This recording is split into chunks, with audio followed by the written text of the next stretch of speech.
TNPSC 100 lesson சீரீஸில் நம்ம பார்க்க போகிற இரண்டாவது பாடம் 10th பாலிட்டில் இரண்டாவது பாடமாக இருக்கக்கூடிய நடுவண் அரசு. ஃபஸ்ட்டு இது சிலபஸில் எங்கே வருது அப்படின்னு பார்க்கலாம். சிலபஸில் 4வது பகுதி பொது அறிவு பகுதியில் இந்திய ஆட்சியில் ஒன்றிய நிர்வாகம், ஒன்றிய நாடாளுமன்றம், இந்திய நீதி அமைப்புகள் இந்த டாப்பிக்கில் இந்த பாடம் வந்து கவர் ஆகும்.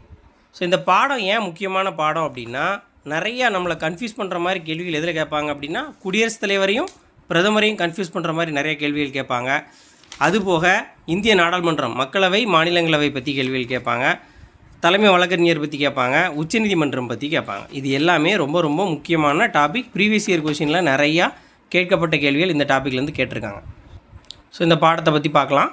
முதல்ல நடுவண் அரசு அப்படிங்கிற மத்திய அரசு. மத்திய அரசை பற்றி பார்க்கும்போது பகுதி 5ல் இடம்பெறுது. இது வரைக்கும் நம்ம பார்த்தோம். அரசியலமைப்பை பொறுத்த வரைக்கும் முதல்ல 22 பகுதிகள் இருந்துச்சு. அதுக்கப்புறமா இப்போ நம்மக்கிட்ட எத்தனை இருக்குது அப்படின்னா 25 பகுதிகள். இந்த 3 பகுதிகள் இதெல்லாம் அப்படின்னா இப்போ இடையில சேர்த்தோம்ல. இப்போ எடுத்துக்காட்டால் பகுதி 4A அடிப்படை கடமைகளை நம்ம சட்டத்திருத்தம் மூலமாக உள்ளே சேர்த்துருப்போம். இந்த மாதிரி பகுதிகள் இருக்குது. நம்ம 4A வரைக்கும் போன பாடத்தில் பார்த்தோம். இப்போ 5வது பகுதி அப்படிங்கிறது நடுவண் அரசு. இது விதி 52லேருந்து 151 வரைக்கும் உள்ள விதிகளை சொல்லுது. கிட்டத்தட்ட 100 விதிகள் வந்து இந்த நடுவண் அரசை பற்றி சொல்லுது. இந்த நடுவண் அரசு அப்படிங்கிறத நம்ம 3ஆக பிரிக்கலாம். எப்படி அப்படின்னா, நிர்வாகம், சட்டமன்றம், நீதித்துறை. இந்த நிர்வாகம் சட்டமன்றமும் செய்யக்கூடிய ஏதாவது ஒரு அரசியலமைப்பு விரோதமாக ஏதாவது சட்டமன்றமோ நிர்வாகமோ செயல்பட்டுச்சு அப்படின்னா அதை யார் கேட்பா? 3வது ஆளாக இருக்கக்கூடிய நீதித்துறை கேட்பாங்க. இதுதான் இந்த 3க்குள்ள தொடர்பு. இப்போது சட்டமன்றம் மூலமாக நம்ம என்ன செய்வாங்க அப்படின்னா, சட்டம் இட்டுறாங்க. மக்கள் பிரதிநிதிகள் போகிறாங்க, நமக்காக நம்மளை ஆட்சி பண்ணுறதுக்காக சட்டங்கள் இட்டுறாங்க. இந்த சட்டங்களை செயல்படுத்துறது தான் நிர்வாகம், எக்ஸிக்யூட்டிவ். இதை செயல்படுத்துறதுக்கு தான் இவ்வளோ பேர் இருக்காங்க. இந்த செயல்படுத்தும் போதோ இல்லை சட்டங்களை உருவாக்கும் போதோ ஏதாவது ஒரு தவறு ஏற்பட்டுச்சுன்னா நமக்கு அரசியலமைப்பு சட்டம் எங்கே இருக்குது? இந்த நீதித்துறையில் இருக்குது. இந்த அரசியலமைப்பு சட்டம் மூலமாக நீதித்துறை வந்து இவங்களை கேள்வி கேட்பாங்க. நீதித்துறை தன்னிச்சையாக கேள்வி கேட்க மாட்டாங்க. நம்மக்கிட்ட இருக்கக்கூடிய நம்முடைய அரசமைப்பு மூலமாக அதாவது அரசியலமைப்பு சட்டத்தை நீங்கள் ஏன் மீறுறீங்க, இந்த அடிப்படையில் நீங்கள் இதை செய்கிறீங்க அப்படின்னு இவங்க 2 பேரையும் கேட்பாங்க. ஸோ அப்போது ஒருத்தருக்கு ஒருத்தர் ஒரு தவறுகள் நிகழாத வகையில் தான் இந்த அமைப்பு வந்து இருக்குது. ஸோ முதல்ல நிர்வாகம் அப்படின்னு பார்த்துக்கிட்டோம் அப்படின்னா யார் அப்படின்னா, இப்போ நடுவண் அரசு அப்படின்னா யாருன்னு எடுத்துக்கலாம். நடுவண் அரசு அப்படின்னா அதில் முக்கியமான செயல்படுத்தக்கூடிய ஆட்கள் யார் அப்படின்னா இந்திய குடியரசுத் தலைவர். இவர் வந்து நமக்கு பேரளவில் தலைவர். எல்லாமே இவர் பேரில் மரியாதை நிமித்தமாக அவர் பேரில் தான் செயல்படும். அதுக்கு கீழே துணை குடியரசுத் தலைவர் இருக்கிறாரு. அதுக்கப்புறமா பிரதம அமைச்சர் இருக்காங்க. பிரதம அமைச்சருக்கு கீழே அவர் சொன்னதை கேட்குறதுக்கு அவர் தலைமையில் அமைச்சரவை குழு இருக்குது. இதுதான் நிர்வாகம். இப்போ சட்டமன்றம் அப்படின்னு எடுத்துக்கிடும்போது நம்ம மத்திய சட்டமன்றத்தை என்ன சொல்லுவோம்? நாடாளுமன்றம் அல்லது பாராளுமன்றம் அப்படின்லாம் சொல்லுவோம். இந்த நாடாளுமன்றம் வந்து 2 அவைகள் உண்டு. சட்டமன்றம், மாநில சட்டமன்றமும் 2 அவைகள் உண்டு. ஒன்று என்னது? மேலவை, இன்னொன்று கீழவை. நிறையா வந்து சட்டப்பேரவை, சட்ட மேலவை அப்படின்னு இருக்கும். நிறையா இதில் வந்து சட்டமன்றம் மட்டும்தான் இருக்கும். அதாவது கீழவைன்னு சொல்லக்கூடிய சட்டமன்றம் மட்டும்தான் இருக்கும். சட்டப்பேரவை அப்படிங்கிறது நிறையா மாநிலங்களில் கிடையாது. ஆனால் ஒட்டுமொத்த இந்தியாவுக்கு இந்த ஸ்ட்ரக்சர் என்ன அப்படின்னா, மேலவை, கீழவை, ராஜ்யசபா, லோக்சபா, மாநிலங்களவை, மக்களவை அப்படிங்கிற 2 அமைப்புகளாக இருக்குது. இந்த மாநிலங்களவை பொறுத்த வரைக்கும் மொத்தம் 250 உறுப்பினர்கள். இந்த 250 உறுப்பினர்களில் 238 பேர் யாராக இருப்பாங்க அப்படின்னா இந்தியாவில் மாநில சட்டமன்றங்களால் தேர்ந்தெடுக்கப்பட்டவங்களாக இருப்பாங்க. ஒரு 12 பேர் யார் நியமனம் பண்ணுறா அப்படின்னா குடியரசுத் தலைவர் நியமனம் பண்ணுவார். கல்வி, அதே மாதிரி இந்த கலை, இதிலெல்லாம் சேவை செய்யக்கூடியவங்களுக்கு ஒரு 12 உறுப்பினர்களை வந்து தேர்ந்தெடுத்து அவர் என்ன செய்வார்? நியமனம் பண்ணுவார். ஸோ இதை நிறைய எக்ஸாமில் கேட்டிருக்காங்க. குடியரசுத் தலைவரால் ராஜ்யசபாவில் நியமனம் செய்யப்படக்கூடிய அந்த உறுப்பினர்கள் எத்தனை பேர் அப்படின்னு கேட்டிருக்காங்க. அதே மாதிரி மக்களவை எடுத்துக்கிட்டோம் அப்படின்னா 543 பேர் வந்து மக்களால் தேர்ந்தெடுக்கப்படுறாங்க. 2 பேர் யாரால் தேர்ந்தெடுக்கப்படுறாங்க அப்படின்னா குடியரசுத் தலைவரால் நியமிக்கப்படுறாங்க. இது 2ம் ஆங்கிலோ இந்தியர்கள். இப்போ இங்கே பார்த்துக்கிட்டோம்னா கல்வி, இந்த மாதிரி சேவை புரிந்தவர்களை பார்த்து என்ன செய்வாங்க? இந்த உறுப்பினர் நியமனம் கொடுப்பாங்க. ஆனால் இங்கே அந்த 2 பேர் யார் அப்படின்னா ஆங்கிலோ இந்தியர் பிரிவை சார்ந்தவங்க. ஆனால் இப்போ இது என்ன ஆச்சு அப்படின்னா 104வது அமெண்ட்மெண்ட் படி 2019 ஆர்டிகிள் 331 தான் இதை பற்றி பேசும். ஸோ இந்த 2019 என்ன பண்ணியிருப்பாங்க அப்படின்னா அந்த ஸ்பெஷல் ரிசர்வேஷனை சீஸ் பண்ணிடுவாங்க, நிப்பாட்டிடுவாங்க. எப்போ இருந்து நிப்பாட்டினாங்க அப்படின்னா 25 ஜனவரி 2020 இந்த 2 உறுப்பினர்களை நியமிக்கக்கூடிய நடைமுறை நிப்பாட்டாங்க. அதாவது இந்த மாதிரி சில விஷயங்கள் வந்து ஒரு குறிப்பிட்ட காலம் வரைக்கும் கொடுப்பாங்க. அதுக்கப்புறம் நம்ம எக்ஸ்டெண்ட் பண்ணணும். ஆனால் இந்த அமெண்ட்மெண்ட்டில் படி இப்போ மற்ற எஸ்சி எஸ்டி ரிசர்வேஷனோ மற்ற ரிசர்வேஷன்களை எக்ஸ்டெண்ட் பண்ணிக்கிட்டே தான் இருக்காங்க. ஆனால் இந்த ரிசர்வேஷன் என்ன செஞ்சிட்டாங்க அப்படின்னா நிப்பாட்டிட்டாங்க. அப்போ இந்த 2 பேரை நியமிக்கக்கூடிய நடைமுறை இப்போ கிடையாது. அது காரணம் 104வது சட்ட திருத்தம் 2019 ஆர்டிகிள் 331 திருத்தியிருக்காங்க. அடுத்து 3வது பகுதி நீதித்துறை. நீதித்துறை வந்து இதிலே உட்பிரிவாக பார்த்துக்கிட்டோம் அப்படின்னா முதல்ல வந்து நிர்வாகம், 2வது நாடாளுமன்றம்.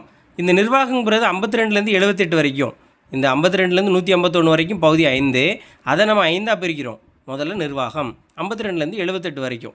இதில் குடியரசுத் தலைவர், துணை குடியரசுத் தலைவர், பிரதமர், அமைச்சரவை இதெல்லாம் வந்துடும். அடுத்ததாக இந்த 2வது இதில் நாடாளுமன்றம். இது 78 முடியுதா? 79லேருந்து 122 விதிகள் வந்து நாடாளுமன்ற, மக்களவை, மாநிலங்களவை பற்றி முழுமையாக அதோடைய நடைமுறைகளை பற்றி பேசுது. அடுத்து 3வது பகுதி என்ன அப்படின்னா லெஜிஸ்லேட்டிவ் பவர் ஆஃப் பிரசிடெண்ட். பிரசிடெண்ட்டுடைய அதிகாரம், அவசர நிலை பிறப்பிக்கக்கூடிய அதிகாரம் 123. அவசர சட்டங்களை பிறப்பிக்கக்கூடிய அதிகாரம் 123. அடுத்து 4வது பார்க்கும்போது நீதித்துறை 124லேருந்து 147. கடைசி 5வது பகுதி இது வந்து கேகு வந்து நியமிக்கிறாங்க 148லேருந்து 151 வரைக்கும். ஸோ இந்த 5ஐயும் தான் நம்ம மொத்தமாக என்ன செய்கிறோம், நடுவண் அரசு அப்படின்னு நம்ம சொல்கிறோம். நீதித்துறையை பொறுத்த வரைக்கும் இந்திய உச்சநீதிமன்றம், நீதித்துறையில் உச்சபட்ச அதிகாரம் பெற்றிருக்கக்கூடியது யார் அப்படின்னா இந்திய உச்சநீதிமன்றம். அந்த உச்சநீதிமன்றத்துடைய தலைமை நீதிபதி இவங்க தான் அதிக அதிகாரம் படைத்தவங்க. சட்டம், அதாவது அரசியலமைப்பு சட்டத்தின்படி. அதுக்கப்புறம் கீழே மற்ற நீதிபதிகள் இருப்பாங்க. இவங்களுக்கு கீழே உயர் நீதிமன்றங்களும் மற்ற மாநிலத்துடைய உயர் நீதிமன்றங்கள் இருக்கும். அதுக்கு கீழே சின்ன நீதிமன்றங்கள், மாவட்ட நீதிமன்றங்கள், இந்த மாதிரியான நீதிமன்றங்கள்லாம் இருக்கும். ஸோ இதுதான் ஒட்டுமொத்த அமைப்பு. அடுத்து நம்ம குடியரசுத் தலைவரை பற்றி பார்க்கலாம். குடியரசுத் தலைவர் தான் யார் அப்படின்னா நிர்வாக தலைவர். நடுவண் அரசினுடைய நிர்வாக தலைவர், அரசின் தலைவர் அப்படின்னு கொடுத்துருந்தாங்கன்னா யார்? குடியரசுத் தலைவர். அரசாங்கத்தின் தலைவர் அப்படின்னா பிரதமர். பெயரளவில் தலைவர் அப்படின்னா குடியரசுத் தலைவர். உண்மையான தலைவர் அப்படின்னா பிரதமர். இது குழப்பவே கூடாது. அரசின், ஏன்னா குடியரசு அவருடைய பேர்லேயே அரசுன்னு இருக்கும். அரசின் அப்படின்னு கொடுத்துருந்தா இவர் தான். அரசாங்கம் அப்படின்னா பிரதமர். அதே மாதிரி இவர் பேரளவில் அதிகாரம் படைத்தவர், இந்தியாவுடைய முதல் மரியாதைக்குரியவர். அப்படி தான் ஞாபகம் வச்சுக்கணும் அவருக்கு வந்து எல்லா பவரும் உண்டு. அவர் நம்ம மரியாதை நிமித்தமாக அவருக்கு பவர் இருக்குது அப்படிங்கிற விஷயத்தை நம்ம சொல்லிக்கிட்டே வரோம். ஸோ உண்மையான அதிகாரி யார்கிட்ட இருக்கும் பார்த்தா பிரதமர்கிட்ட தான் இருக்கும். ஆனால் நம்ம வந்து பிரசிடெண்ட்டுக்கு ரொம்ப மரியாதை கொடுப்போம். அவர் வந்து இந்தியாவோட முதல் குடிமகன், முதல் மரியாதைங்கிறது அவருக்கு தான். ஸோ மரியாதை நிமித்தமாக அவர் எல்லா விஷயத்துலேயும் முதன்மையாக இருப்பார். முப்படைகளுடைய தலைமை தளபதியாக இருப்பார். நடுவண் அரசுடைய அரசியலமைப்பு தலைவராக இருப்பார். அரசின் தலைவர், அரசு தலைவர், அரசியலமைப்பு தலைவர். ஸோ இது எல்லாமே குடியரசுத் தலைவர் தான். அரசாங்கத்தின் தலைவர், உண்மையான தலைவர்னால் தான் பிரதமர். ஸோ இந்த ஆர்டிகிள் முதல்ல 52 எதை பற்றி பேசுது அப்படின்னா குடியரசுத் தலைவரை பற்றி பேசுது. அதுக்கடுத்து 2வது விதி 53வது விதி என்ன சொல்லுது அப்படின்னா இந்த குடியரசுத் தலைவர் தான் மத்திய அரசாங்கத்துடைய நிர்வாக அதிகாரங்களை என்ன செய்வார், செயல்படுத்துகிறார். எப்படி செயல்படுத்துவார்? அரசியலமைப்புப்படி செயல்படுத்துவார். அப்போது அரசியலமைப்புக்கு நிர்வாகம்னு இருக்குது. அதை மத்திய அரசுக்கு நிர்வாகம்ங்கிறது இருக்குது. அந்த மத்திய அரசுடைய நிர்வாகத்தை யார் செயல்படுத்துவா? குடியரசுத் தலைவர் தான் செயல்படுத்துகிறாரு. எதன்படி செயல்படுத்துவார்? அரசியலமைப்பின்படி செயல்படுத்துவார். இது சொல்கிறது தான் என்ன விதி? விதி 53. புத்தகத்தை பொறுத்த வரைக்கும் இதெல்லாம் கொடுத்துருப்பாங்க. இது எல்லாமே விதிகள் தான். அப்போ நம்ம தெரிஞ்சுக்கிறது மூலமாக அதை நம்ம ஈஸியாக புரிஞ்சுக்க முடியும். நம்ம படிக்கிறது எல்லாமே ஆர்டிகிள் தான், ஆனால் நமக்கு தெரியாது இது இந்த ஆர்டிகிள் தான், இது இந்த விதி தான் நமக்கு தெரியாது. ஆனால் புத்தகத்தில் நம்ம படிச்சுட்டே தான் இருப்போம், ஆனால் நமக்கு தெரியாது. ஸோ 11th 12th கொஞ்சம் தெளிவாக கொடுத்துருப்பாங்க. இன்னும் வெளியில் உள்ள புக்கு படிக்கும்போது தெளிவாக இருக்கும். ஸோ நம்ம படிக்கிறது எல்லாமே ஆர்டிகிள் தான், ஆனால் அது என்ன ஆர்டிகிள்னு தெரியாமலே படிக்கிறோம். ஸோ புக்கில் இப்படி குறித்து வச்சுக்கிட்டீங்க ஒவ்வொரு ஆர்டிகிளையும் அப்படின்னா ஈஸியாக இருக்கும். நம்ம வரிசையாகவே பார்த்துருவோம். இப்போ 52வது ஆர்டிகிள் வந்து அவர் தான் நிர்வாக தலைவர். குடியரசுத் தலைவர்னு ஒருத்தர் இருக்கார். அவர் தான் இந்தியாவுடைய அரசின் நிர்வாக தலைவர். இந்திய அரசாங்கத்தை ஆட்சி பண்ணுறதுக்கு இப்படி குடியரசுத் தலைவருங்கிற ஒரு பதவி இருக்குது. அதான் 52. 53 வந்து அவர் என்ன செய்கிறாரு? எக்ஸிக்யூட்டிவ் பவர், நடுவண் அரசுடைய எக்ஸிக்யூட்டிவ் பவரை என்ன செய்கிறாரு? செயல்படுத்துகிறார். அடுத்து 54க்கு போயிடுவோம். 54, 55 என்ன செய்யுது அப்படின்னா குடியரசுத் தலைவருக்கான தேர்தலை பற்றி பேசுது. ஆர்டிகிள் 54 என்ன சொல்லும்? குடியரசுத் தலைவருடைய தேர்தல் பற்றி பேசுவோம். குடியரசுத் தலைவர் வந்து ஒருத்தர் தேர்ந்தெடுக்கப்படணும். அவர் எப்படி தேர்ந்தெடுக்கப்படணும்? வாக்காளர் குழுமத்தால் தேர்ந்தெடுக்கப்படணும். எலக்ட்ரல் காலேஜ் அப்படின்னு சொல்லக்கூடிய ஒரு அமைப்பினால் தேர்ந்தெடுக்கப்படணும். இதைத்தான் அது சொல்லும். இது வந்து ஆர்டிகிள் 54. ஆனால் ஆர்டிகிள் 55 என்ன அப்படின்னா முழுக்க இந்த ஒற்றை மாற்று வாக்கு மூலம் விகிதாச்சார பிரதிநிதித்துவத்தின்படி அவர் அந்த சிங்கிள் டிரான்ஸ்ஃபரபிள் ஓட் அப்படின்னு சொல்லுவாங்க. அதாவது ஒரு ஓட்டுக்கு இவ்வளோ வேல்யூ, மக்கள் தொகை அடிப்படையில் அது எப்படி எந்த வேல்யூ கொடுக்கணும். இப்போ தமிழ்நாட்டை சேர்ந்த ஒரு பிரதிநிதியோட வாக்கு அப்படிங்கிறது ஒரு மார்க் கொடுப்பாங்க.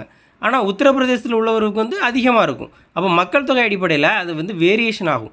இந்த மாதிரி கேல்குலேஷன் பண்ணுறது இந்த ப்ரொசீஜர் எல்லாமே என்ன வரும், ஆர்டிக்கிள் 55 வரும். ஆர்டிக்கிள் 54 தேர்தலை பற்றி தான் பேசும், 55 தேர்தலை பற்றி தான் பேசும். ஆனால் 54 விட 55 அந்த ப்ரொசீஜர் பற்றி பேசும். 54 அதை எப்படி செலக்ட் பண்ணுறாங்க, எலக்ட்ரல் காலேஜுங்கிறத ஞாபகம் வச்சுக்கணும். தேர்தல் எலக்ட்ரல் காலேஜ் மூலமாக நடக்கிறது அப்படிங்கிறத ஞாபகம் வச்சுக்கணும். 55ங்கிறது அது எப்படி தேர்ந்தெடுக்கப்படுது அப்படிங்கிறத தெளிவாக அதில் சொல்லியிருப்பாங்க. அப்போ தேர்தல் அப்படிங்கிறதுல இந்த 2 விதிகளுமே பொருந்தி வரும். ஸோ இந்த வாக்காளர் குழுமங்கிறது ரொம்ப சிம்பிளாக ஞாபகம் வச்சுக்கலாம், குழப்ப வேண்டாம். குடியரசுத் தலைவரை பொறுத்த வரைக்கும் மாநிலங்களவை மக்களவையில் தேர்ந்தெடுக்கப்பட்ட உறுப்பினர்கள் நம்ம 2 இது பார்த்தோம், அப்படி தானே. எப்போவுமே மத்திய சட்டமன்றத்துலேயும், அதாவது நாடாளுமன்றம் சொல்லக்கூடிய மத்திய சட்டமன்றத்தில் 2 அவைகள் இருக்கும், மேலவை கீழவை. இதே மாதிரி மாநில சட்டமன்றத்துலேயும் மேலவை கீழவைன்னு இருக்கும். அதே மாதிரி இதில் மக்களால் தேர்ந்தெடுக்கப்பட்ட பிரதிநிதிகள் இருப்பாங்க, நியமன உறுப்பினர்கள் இருப்பாங்க, அதையும் தெரிஞ்சுக்கணும். அப்போது இந்த 2 இதுலேயுமே எங்கள் மாநிலங்களவையிலையும் மக்களவையிலையும் தேர்ந்தெடுக்கப்பட்ட உறுப்பினர்கள், நியமன உறுப்பினர்கள் வாக்களிக்க மாட்டாங்க. அதை மட்டும் புரிஞ்சுக்கிட்டாலே போதும். அப்போது முதல்ல மாநிலங்களவை இருக்குது, மக்களவை 2 அவை இருக்குது நம்மகிட்ட. அந்த 2 அவையிலையும் தேர்ந்தெடுக்கப்பட்ட உறுப்பினர்கள், இது ஃபஸ்ட்டு. 2வது மாநில சட்டமன்ற உறுப்பினர்கள். மாநில சட்டமன்ற உறுப்பினர்கள் இதுவும் தேர்ந்தெடுக்கப்பட்ட உறுப்பினர்கள். அடுத்து தேசிய தலைநகர் டெல்லி மற்றும் புதுச்சேரியில் தேர்ந்தெடுக்கப்பட்ட உறுப்பினர்கள். டெல்லி புதுச்சேரி மட்டும் ஏன் ஸ்பெஷலாக சொல்கிறோம், அது யூனியன் பிரதேசமாக இருந்தாலும் அங்கே என்ன இருக்குது, யூனியன் பிரதேசமாக இருந்தாலும் அங்கே சட்டமன்றம்ங்கிறது நடைமுறையில் இருக்குது. அந்த சட்டமன்றத்தில் உள்ள யூனியன் பிரதேசத்தில் சட்டமன்றத்தில் உள்ள தேர்ந்தெடுக்கப்பட்ட உறுப்பினர்கள். அப்போ மொத்தமாக நம்ம சிம்பிளாக ஞாபகம் வச்சுக்கலாம், மக்களால் வாக்களிக்கப்பட்டு தேர்ந்தெடுக்கப்பட்ட உறுப்பினர்கள் மட்டும் யாருக்கு வாக்களிப்பாங்க, குடியரசுத் தலைவர் தேர்தலில் கலந்துக்கிடுவாங்க. நியமன உறுப்பினர்கள் குடியரசுத் தலைவர் தேர்தலில் கலந்துக்கிட மாட்டாங்க. அப்போ தேர்ந்தெடுக்கப்பட்ட வார்த்தையை மட்டும் தெளிவாக ஞாபகம் வச்சுக்கிட்டோம் அப்படின்னா, குடியரசுத் தலைவரை தேர்ந்தெடுக்கப்பட்ட மக்களால் தேர்ந்தெடுக்கப்பட்ட அந்த உறுப்பினர்கள். அதே மாதிரி இப்போ மாநிலங்களவையிலையும் மக்கள் உறுப்பினர்களை தேர்ந்தெடுக்க மாட்டாங்க, மக்களுடைய பிரதிநிதிகள் மூலமாக தேர்ந்தெடுக்கப்பட்டிருப்பாங்க. அப்போ அந்த தேர்ந்தெடுக்கப்பட்ட வார்த்தையை கவனிக்கணும். நியமன உறுப்பினர்கள்னால் கிடையாது, தேர்ந்தெடுக்கப்பட்ட உறுப்பினர்கள்னால் உண்டு. அவங்க மக்களால் தேர்ந்தெடுக்கப்பட்டிருக்கலாம், இல்லை மக்கள் பிரதிநிதிகளால் தேர்ந்தெடுக்கப்பட்டிருக்கலாம். ஸோ அதை மட்டும் நம்ம ஞாபகம் வச்சுக்கணும். அடுத்து குடியரசுத் தலைவராக தேர்ந்தெடுக்கப்பட்ட ஒருத்தருக்கு உச்சநீதிமன்ற தலைமை நீதிபதி பதவியேற்பு உறுதிமொழி செஞ்சு வைக்கிறார். ரொம்ப முக்கியமானது. ஏன்னா நாட்டில் இருக்கக்கூடிய மிகப்பெரிய ஆளுமைகளுக்கு எல்லாருக்கும் யார் வந்து பதவி பிரமாணம் செஞ்சு வைப்பார்னா, யார் செஞ்சு வச்சுப்பா, குடியரசுத் தலைவர் தான் செய்வார். ஆளுநருக்கு, எல்லா நீதிபதிகளுக்கும், தலைமை நீதிபதிகளுக்கு, தலைமை வழக்கறிஞருக்கு, இந்த மாதிரி தலைமை கணக்கு தணிக்கையாளர், தலைமை தேர்தல் ஆணையர், 2 தேர்தல் ஆணையர், நடுவரசுடைய பணியாளர், இதை மாதிரி எக்கச்சக்கமான பேருக்கு பதவி பிரமாணம் செஞ்சு வைக்கிறது யாருடைய வேலை, நம்மளுடைய குடியரசுத் தலைவரோட வேலை. அப்படிப்பட்ட குடியரசுத் தலைவருக்கு யார் அந்த பதவியேற்பை செஞ்சு வைக்கிறாங்கங்கிறது முக்கியம் இல்லை, அதை செஞ்சு வைக்கிறவர் உச்சநீதிமன்ற தலைமை நீதிபதி. எப்போவுமே இந்த மாதிரி விஷயத்தை அவங்க அதை விட பெரிய ஆள் தான் செய்வாங்க. அப்படி பெரிய ஆள் இல்லை அப்படின்னா அதுக்கு இணையான ஒரு ஆள் இருப்பாங்கள்ல, இல்லை அதுக்கு அடுத்து ஒரு ஆள் இருப்பாங்களா, அவங்க செய்வாங்க. அப்போது உச்சநீதிமன்ற தலைமை நீதிபதியும் கிட்டத்தட்ட யாருக்கு ஒரு நிகரானவர், இல்லை அடுத்த லெவலில் இருக்கக்கூடிய ஒரு ஆள் அப்படின்னா குடியரசுத் தலைவர் ரேஞ்சுக்கு இருக்கக்கூடிய ஒரு ஆள் தான் யார், உச்சநீதிமன்ற தலைமை நீதிபதி. அவருக்கு குடியரசுத் தலைவருக்கு பதவி பிரமாணம் செஞ்சு வைக்கக்கூடிய ஒரு கௌரவம் யாருக்கு இருக்குது, உச்சநீதிமன்ற தலைமை நீதிபதிக்கு தான் இருக்குது. ஸோ அவர் வந்து உறுதிமொழி செஞ்சு வைக்கிறார். இதைத்தான் என்ன செய்யுது, ஆர்டிக்கிள் 60 பேசுது. ஸோ நம்ம வரிசையாக பார்த்துருவோம். 55 அடுத்து 56 என்ன அப்படின்னா, குடியரசுத் தலைவருடைய பதவிக்காலம் 5 ஆண்டுகள். அந்த டேம் பற்றி சொல்கிறது. குடியரசுத் தலைவர்னால் இத்தனை வருஷம் இருக்கணும் அப்படின்னு சொல்கிறது. அதான் என்னது, குடியரசுத் தலைவருடைய பணிக்காலம் 56 சொல்லுது. அதுக்கப்புறம் 57 என்ன சொல்லுது அப்படின்னா, ஒரு குடியரசுத் தலைவர் மீண்டும் தேர்ந்தெடுக்கப்படலாம். மீண்டும் மறுபடியும் அவர் தேர்ந்தெடுக்கப்படுறதுக்கு தகுதி இருக்குது. இப்போது அமெரிக்காவை எடுத்துக்கிட்டோம் அப்படின்னா, பிரசிடென்ட் எலெக்ஷனில் 2 தடவைக்கு மேலே அவங்க நிற்க முடியாது. இப்போ பாரக் ஒபாமா 2 தடவை தான் இருந்தார், 2 தடவையும் ஜெயித்தார். அடுத்து 3ஆவது தடவை அவரால் கான்டெஸ்ட் பண்ண முடியாது. ஆனால் இங்கே நம்ம சட்டத்தில் வந்து அந்த மாதிரி அவரை இவ்வளோ தான் அப்படின்னு ரெஸ்ட்ரிக்ட் பண்ண முடியாது. பிரசிடெண்ட் எத்தனை தடவை வேணாலும் நிற்கலாம் பிரசிடெண்ட் எலெக்ஷனில். ஸோ ஆர்டிக்கிள் 57 இதை பற்றி தான் பேசுது. அடுத்து ஆர்டிக்கிள் 58 என்ன சொல்லுது அப்படின்னா, குடியரசுத் தலைவருடைய தகுதி என்ன அப்படின்னு. எல்லாத்துக்குமே இந்த தகுதி இருக்கணும். இந்த இந்தியாவில் இருக்கக்கூடிய எல்லா எலெக்ஷன்லேயும் இந்திய குடிமகனாக இருக்கணும். அடுத்து ஒவ்வொரு இதுக்கும் ஒவ்வொரு ஏஜ் லிமிட் இருக்கும். இப்போ குடியரசுத் தலைவருக்கு அப்படின்னா 35 ஏஜ் லிமிட்டு. இதே இது கவர்னருக்கு அப்படின்னா கவர்னருக்கும் 35. இதில் பார்த்துடலாம். இப்போது இதை வந்து சிம்பிளாக ஞாபகம் வச்சுக்கலாம். குடியரசுத் தலைவர், துணை குடியரசுத் தலைவர், ஆளுநர், இவங்க 3 பேருமே, இவங்க 2 பேருமே தேசியத்தில் மத்திய அரசை பொறுத்த வரைக்கும் முக்கியமான முதல் மரியாதை பெறக்கூடியவங்க. மாநிலத்தை பொறுத்த வரைக்கும் முதல் மரியாதை பெறக்கூடியவங்க ஆளுநர். இவங்களுக்கு எவ்வளவு? 35. இவங்க 3 பேருமே மறைமுக தேர்தல் மூலமாக தேர்ந்தெடுக்கப்படுறாங்க. 35ங்கிறத ஞாபகம் வச்சுக்கணும். இப்போது மேலவை உறுப்பினர் குடியரசுத் தலைவரும் துணை குடியரசுத் தலைவரும், அதை மட்டும் ஞாபகம் வச்சுக்கோங்க. அதேமாதிரி ஆளுநர் அவங்களால் நியமிக்கப்படுறாங்க. 35 ஞாபகம் வச்சுக்கோங்க. அடுத்து மேலவை உறுப்பினர்கள் ராஜ்யசபாவாக இருக்கட்டும், இல்லை நம்மளுடைய மெம்பர் ஆஃப் லெஜிஸ்லேட்டிவ் கவுன்சில் அப்படின்னு சொல்லுவாங்க. அந்த கவுன்சில் சட்டப்பேரவை, நம்ம மேலவைன்னு சொல்கிறோம், மேலவைன்னு சொல்லுவோம். நம்மளோட சட்டப்பேரவை அப்படின்னு சொல்லுவோம். ஸோ மேலவைங்கிறத நம்ம கலைச்சிட்டோம். அந்த கலைக்கக்கூடிய ஒவ்வொரு மாநிலத்துலேயும் அந்த மாதிரி இருக்கக்கூடிய மேலவை, ஏன்னா ராஜ்யசபாவும் மேலவை தான், கீழவை தான் லோக்சபா, நம்மளுடைய சட்டமன்றம்.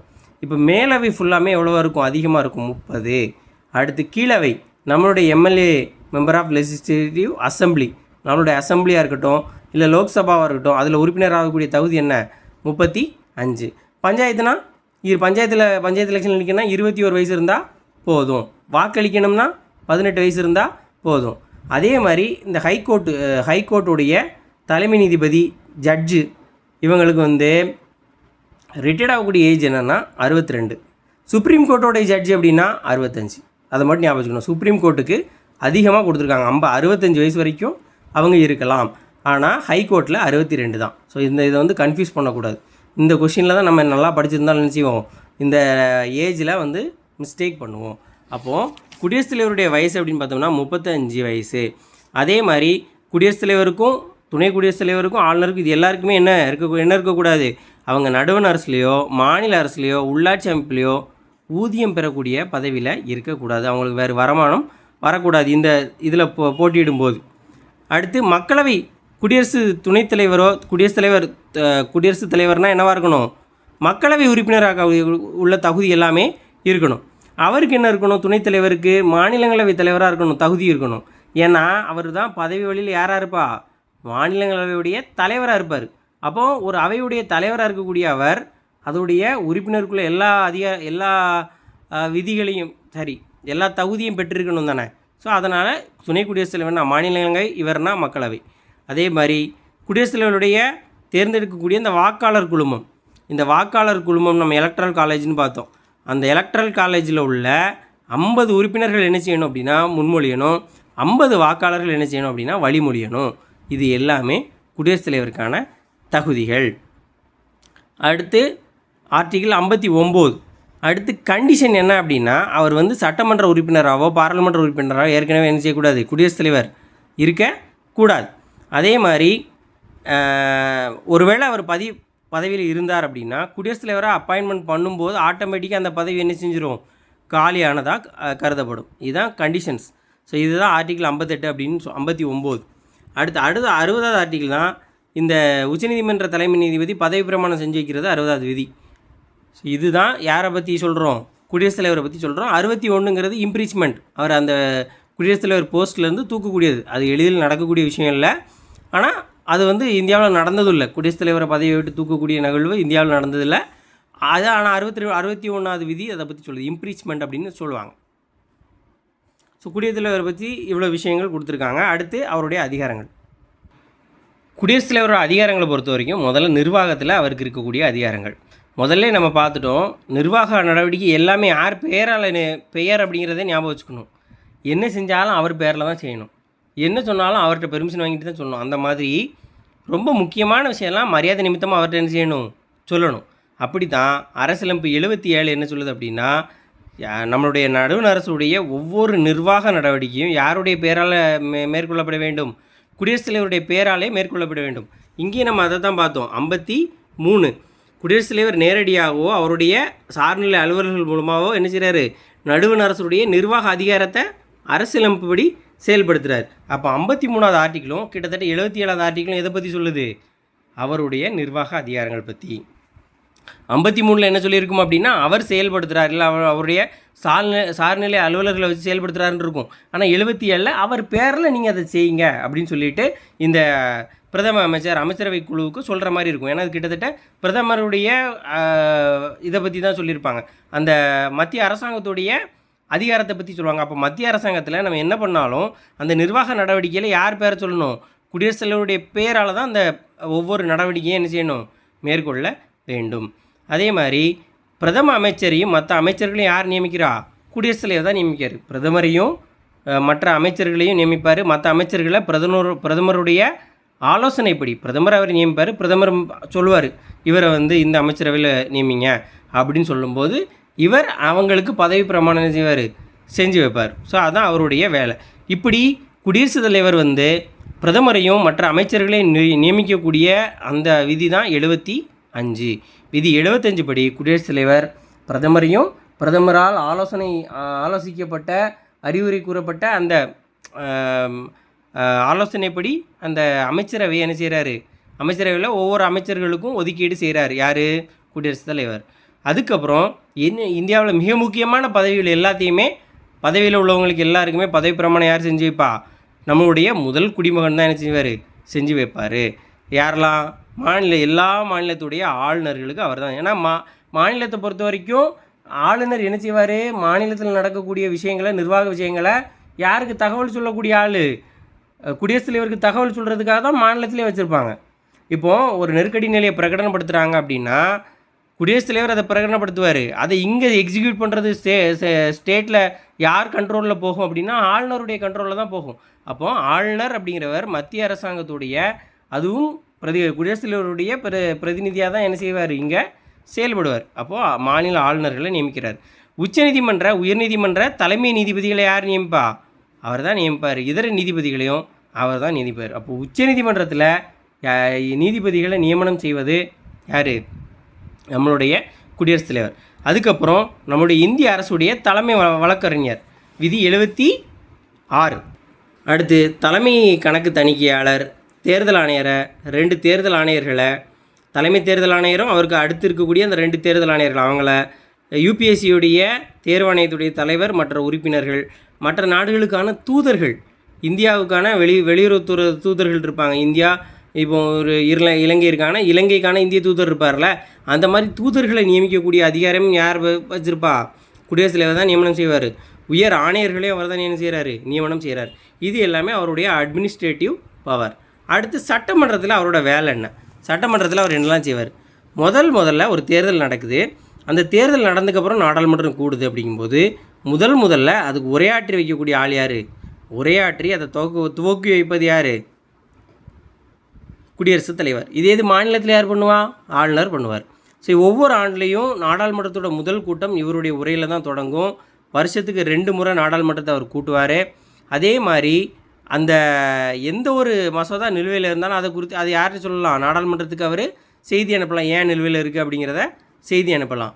எல்லாமே குடியரசுத் தலைவர் சைன் பண்ண பிறகும், அவர் ஒப்புதல் பெற்ற பிறகு தான் சட்டமாகும். அது வரைக்கும் அது மசோதா தான். குடியரசுத் தலைவர் கையெழுத்து எப்போ போடுறாரோ அப்போ தான் அது சட்டமாக்கப்படும். ரொம்ப முக்கியமானது நிதி மசோதா ரொம்ப முக்கியமான ஒரு இது. நிதி மசோதா அப்படிங்கிறது பணம் சார்ந்த மசோதா. அப்படிப்பட்ட மசோதாக்கள் குடியரசுத் தலைவர் ஒப்புதல் இல்லாமல் நாடாளுமன்றத்தில் அறிமுகம் செய்ய முடியாது. நாடாளுமன்றத்தில் அறிமுகப்படுத்துறதுக்கு முன்னாடியே அவர்கிட்ட இந்த மாதிரி இன்றைக்கி இந்த நிதி மசோதாவை அறிமுகப்படுத்துகிறோன்னு சொல்லணும். மற்ற எல்லா மசோதாவுக்கும் சொல்லணும்னு அவசியம் கிடையாது. ஆனால் நிதி மசோதாவுக்கு யார்கிட்ட சொல்லணும்? பிரதமர்கிட்ட, குடியரசுத் தலைவர்கிட்ட கண்டிப்பாக சொல்லணும். அதே மாதிரி என்ன செய்யணும்? இந்த நாடாளுமன்றத்தோட 2 அவைகளுடைய கூட்டத்தை யார் செய்யலாம்? கொண்டு வரலாம். ஒரு அவையுடைய கூட்டத்தை என்ன செய்யலாம்? முடிவுக்கு கொண்டு வரலாம். அதே மாதிரி மக்களுடைய 5 ஆண்டு காலம் முடிகிறதுக்கு முன்னாடியே அது கலைக்கக்கூடிய அதிகாரம், அதே நெருக்கடி நிலையை பிரகடனப்படுத்தக்கூடிய அதிகாரம் எல்லாம் யாருக்கு இருக்குது? குடியரசுத் தலைவருக்கு இருக்குது. மக்களுடைய ஆண்டு காலம் அப்படிங்கிறது 5 ஆண்டு காலம். ஜெயிச்சு 5 ஆண்டு காலம் அவங்க என்ன செய்வாங்க? சட்டமன்றத்தில் போய் சட்டங்களை ஏற்றுவாங்க. ஆனால் குடியரசுத் தலைவர் நினச்சார் அப்படின்னா, வேலிட் ரீசன் இருந்துச்சுன்னா அவங்கள என்ன செய்யலாம்? அந்த அவையை கலைக்கக்கூடிய அதிகாரம் இவருக்கு இருக்குது. அடுத்து ஆர்டிகிள் 80 என்ன சொல்லுது அப்படின்னா, இந்த இலக்கியம், அறிவியல், விளையாட்டு, கலை, சமூக பணி, இந்த மாதிரி டிபார்ட்மெண்ட்டில் ரொம்ப ஃபேமஸாக எல்லாருக்கும் நல்லது செய்யக்கூடிய, அதில் ரொம்ப ஸ்கில்லான இருக்கக்கூடிய இந்தியாவுக்கு பெருமை சேர்த்த ஒரு 12 பேர் என்ன செய்வார், மாநிலங்களவையில் நியமிப்பார். இந்த விதி 80. இது நிறையா கொஸ்டினில் கேட்டிருப்பாங்க. ராஜ்யசபாவில் 12 பேரை எத்தனை பேர் நியமிக்கிறார், 12 பேரை நியமிக்கிறது யார் அப்படின்னு. இலக்கியம், அறிவியல், விளையாட்டு, கலை, சமூக பணி இந்த டிபார்ட்மெண்ட்டில் ரொம்ப புகழ்பெற்றவங்களை என்ன செய்வார், அந்த பதவியில் நியமிப்பார். ஆங்கிலோ இந்தியர்களை 2 பேர் மக்களவையில் போதுமான பிரதிநிதித்துவம் இல்லைங்கிற பட்சத்தில் அவர் அப்பாயின்ட் பண்ணுவார்னு சொல்கிறாங்க. ஆனால் இப்போ அது நடைமுறையில் இல்லை. அடுத்து நிதி அதிகாரம். நிதி அதிகாரம் அப்படிங்கிறது நம்ம சிம்பிளாக என்ன செய்யலாம், பட்ஜெட்டை பொறுத்த வரைக்கும் குடியரசுத் தலைவருடைய அனுமதி பெற்ற பிறகு தான் என்ன செய்வார், நிதியமைச்சர் மக்களவையில் சமர்ப்பிப்பார். மக்களவையில் பட்ஜெட்டை சமர்ப்பிக்கிறது யார் அப்படின்னா நிதியமைச்சர் தான் சமர்ப்பிப்பார். அல்வாலாம் கிண்டி அந்த ஒரு பையில் வச்சு கொண்டு போய் என்ன செய்வாங்க, போய் சப்மிட் பண்ணுவாங்கல்ல. ஆனால் அதுக்கு முன்னாடி யார்கிட்ட அனுமதி வாங்கியிருப்பாங்க, குடியரசுத் தலைவர்கிட்ட வாங்கியிருப்பாங்க. நிதி மசோதாவை அறிமுகப்படுத்தும் போதும் குடியரசுத் தலைவர்கிட்ட வாங்கியிருப்பாங்க. அதே மாதிரி அவசர கால நிதி அப்படிங்கிறது கண்டிஜன்ஸ், அது யார்கிட்ட இருக்கும், குடியரசுத் தலைவர்கிட்ட இருக்கும். எந்த பரிந்துரையும் இல்லாமல், அவருடைய பரிந்துரை இல்லாமல் மானிய கோரிக்கையை என்ன செய்ய முடியாது, கொண்டு வர முடியாது. அது மாதிரி அவசர நிதியிலேருந்து ஒருவேளை எதிர்பாராத செலவினங்கள் ஏற்படும் போது அந்த அவசர ஃபண்ட்லேருந்து, எமர்ஜென்சி ஃபண்ட்லேருந்து எடுத்து அவரால் செலவழிக்கக்கூடிய அதிகாரம் யாருக்கு இருக்குது, இதை எடுத்துக்கோங்கன்னு சொல்லக்கூடிய அதிகாரம் யாருக்கு இருக்குது, குடியரசுத் தலைவருக்கு இருக்குது. அதேமாதிரி ரொம்ப முக்கியமானது, நிதிக்குழுவை 5 ஆண்டுக்கு ஒரு முறை அமைக்கக்கூடிய அதிகாரமும் யாருக்கு இருக்குது, குடியரசுத் தலைவருக்கு இருக்குது. அடுத்ததாக அவருடைய நீதி அதிகாரங்கள். குடியரசுத் தலைவருடைய ரொம்ப முக்கியமான ஒரு விஷயம், அவருடைய மன்னிப்பு அளிக்கக்கூடிய அதிகாரம் என்ன அப்படின்னா ஆர்டிகிள் 72 தான் அதை பற்றி பேசுது. அதாவது நீதிமன்றத்தால் தண்டனை பெற்ற ஒருத்தருடைய தண்டனையை என்னெல்லாம் செய்கிறதுக்கு அவர் அதிகாரம் இருக்குது, அந்த தண்டனை இருக்குது அப்படின்னா அந்த தண்டனையுடைய அளவை குறைக்கிறது. 7 ஆண்டு காலம் இருக்குது அப்படின்னா அதை 2 ஆண்டு காலமாக அவரால் மாற்ற முடியும். அல்லது இந்த தண்டனை இப்போ கொடுக்கக்கூடாது, கொஞ்ச நாள் கழித்து கொடுங்க, ஒரு 5 வருஷம் கழித்து கொடுங்கன்னு அந்த தண்டனையை ஒத்தி வைக்கிறதுக்கு அவருக்கு அதிகாரம் இருக்குது. தண்டனையிலேருந்து விடுவிக்கிறதுக்கும் மன்னிப்பு வழங்குறதுக்கும் குடியரசுத் தலைவருக்கு அதிகாரம் இருக்குது. இதில் என்ன விஷயம் அப்படின்னா இதை யாராலையும் என்ன செய்ய முடியாது, கேள்வி கேட்க முடியாது. இது இருக்கக்கூடிய சிறப்பு அதிகாரமான அப்படி பண்ணுவாங்களா அப்படின்னு கேட்டால் அப்படி பண்ண மாட்டாங்க. ரெக்வஸ்ட் நிறையா கருணை மனுலாம் அனுப்புவாங்க, அதை அவர் ஏற்றுக்கிடுறதுக்கு அவருக்கு என்ன இருக்குது, அவருக்கு அதிகாரம் இருக்குது. அதுதான் இந்த நீதி அதிகாரங்கள் பற்றி பேசக்கூடியது. குடியரசுத் தலைவருடைய மன்னிப்பு அளிக்கக்கூடிய அதிகாரம் பற்றி பேசக்கூடிய விதி ஆர்டிகிள் 72. அடுத்து இராணுவ அதிகாரம். நம்ம முதல்ல பார்த்தோம், முப்படையுடைய தளபதி, தலைமை தளபதி யார், நடுவண் அரசுடைய தளபதி அப்படிங்கிற பெருமையை பெறுறது யார், குடியரசுத் தலைவர். ஆர்டிகிள் 53(2) அப்படிங்கிற அவர் அந்த அடிப்படையில் தான் என்னது, அவர் தான் இராணுவத்துடைய தலைவராக இருக்கிறாரு. 53(2) இதுவும் நிர்வாகத்தில் ஒரு அதிகாரம் தான், இராணுவ நிர்வாகத்தில். அடுத்து ராஜதந்திர, இது தூதர்களை நியமிக்கிறாரு. அதேமாதிரி அங்கேருந்து வெளிநாட்டு தூதர்கள் இங்கே வந்தால் அவங்கள வரவேற்கிறதுலேருந்து எல்லாமே யார் செய்வா அப்படின்னா குடியரசுத் தலைவர். திரும்ப திரும்ப திரும்ப திரும்ப இந்த விஷயத்தை ஞாபகம் வச்சுக்கணும். ஒப்பந்தங்கள் நடந்தாலும் யார் பேரில் நடக்கும், குடியரசுத் தலைவர் பேரில் தான் நடக்கும். அப்போது இந்த பேரளவில் மரியாதையான ஆள் யார், அவர் தான். இந்தியாவோட பிரதிநிதியாக அறியப்படுறவர் யார், அவர் தான். இந்தியாவோட முதல் குடிமகன் அவர் தான். ஸோ அப்போ அவருடைய ஒப்பந்தங்கள்லாம் யார் பேரில் நடக்கும், குடியரசுத் தலைவருடைய பெயர்கள் தான் நடக்கும். வெளிநாடுகளுக்கு இடையிலான உடன்படிக்கைகள் எல்லாம். அடுத்து அவருடைய நெருக்கடி நிலை அதிகாரம். 3 வகையான நெருக்கடி இருக்குது நமக்கு. என்னது, மத்திய தேசிய நெருக்கடி 382 அதிகாரம் விதி, 356 மாநில நெருக்கடி, 360 நிதி நெருக்கடி. 352 அப்படிங்கிறது உள்நாட்டில் இல்லை வெளிநாட்டில் போர் சம்மந்தமாக ஏதோ ஒரு பிரச்சனை வரும்போது, நாடே பிரச்சனையாக இருக்கும்போது எல்லாத்தையும் தன்னுடைய கட்டுப்பாட்டில் கொண்டு வரதுக்காக குடியரசுத் தலைவரால் பிறப்பிக்கக்கூடியதான் 352 அதிகாரம். 356னா ஏதோ ஒரு மாநிலம் அரசியலமைப்புக்கு விரோதமாக போகும்போது அதை அந்த மாநிலத்தில் அறிவிக்கக்கூடிய அதிகாரம் யாருக்கு இருக்குது, குடியரசுத் தலைவர் தான் இருக்குது. அடுத்து 360 நிதி அதிகாரம். இந்த நிதி அதிகாரத்தை பொறுத்த வரைக்கும் நிதி நெருக்கடி, இந்தியா ரொம்ப மோசமான ஃபினான்ஷியல் சூழலுக்கு போனால் குடியரசுத் தலைவரோட ஒரே ஒரு ஆணை மூலமாக இங்கே இருக்கக்கூடிய அதிகாரிகள், அரசாங்கத்தை சம்பளம் வாங்கக்கூடியவங்க எல்லாருடைய சம்பளத்தையும் நிப்பாட்டி வைக்க முடியும். ஸோ இந்த மாதிரி நிதி நெருக்கடி அப்படிங்கிறத இந்தியாவில் இது வரைக்கும் அமல்படுத்தினதே இல்லை. 350 தேசிய நெருக்கடி 3 தடவை பண்ணியிருக்காங்க. ஸோ 62, 71, 75 3 தடவை பண்ணியிருப்பாங்க. 356 நிறைய மாநிலங்களில் பண்ணியிருக்காங்க. அதிகமாக அப்படின்னு பார்த்தோம்னா இது வரைக்கும் அஃபிஷியலாக சொல்லணும்னா இதில் கொடுத்துருக்காங்க. கேரளா, பஞ்சாபில் அதிகபட்சமாக 9 முறை நடைமுறைப்படுத்தப்பட்டுள்ளது அப்படின்னு சொல்கிறாங்க. கரண்ட் அஃபேர்ஸில் சில இடங்களில் மணிப்பூர்னு சொல்லப்படுது, 10 இடங்களுக்கு மேலே அப்படின்னு சொல்லப்படுது. ஆனால் புத்தகத்தில் இதுதான் இருக்குது, நம்ம கேரளா, பஞ்சாப் 9 முறை அமல்படுத்தப்பட்டுள்ளது. முதல் முறையாக பஞ்சாப் தான் அப்படின்னு நினைக்கிறேன். ஸோ அதிகபட்சம்னாலும் இவங்க 2 பேர் தான். அடுத்து குடியரசுத் தலைவரை நீக்கம் பண்ணக்கூடியது ஆர்டிகிள் 61 சொல்லும், இன்னொன்று 56(1)B அப்படிங்கிறதும் சொல்லும்.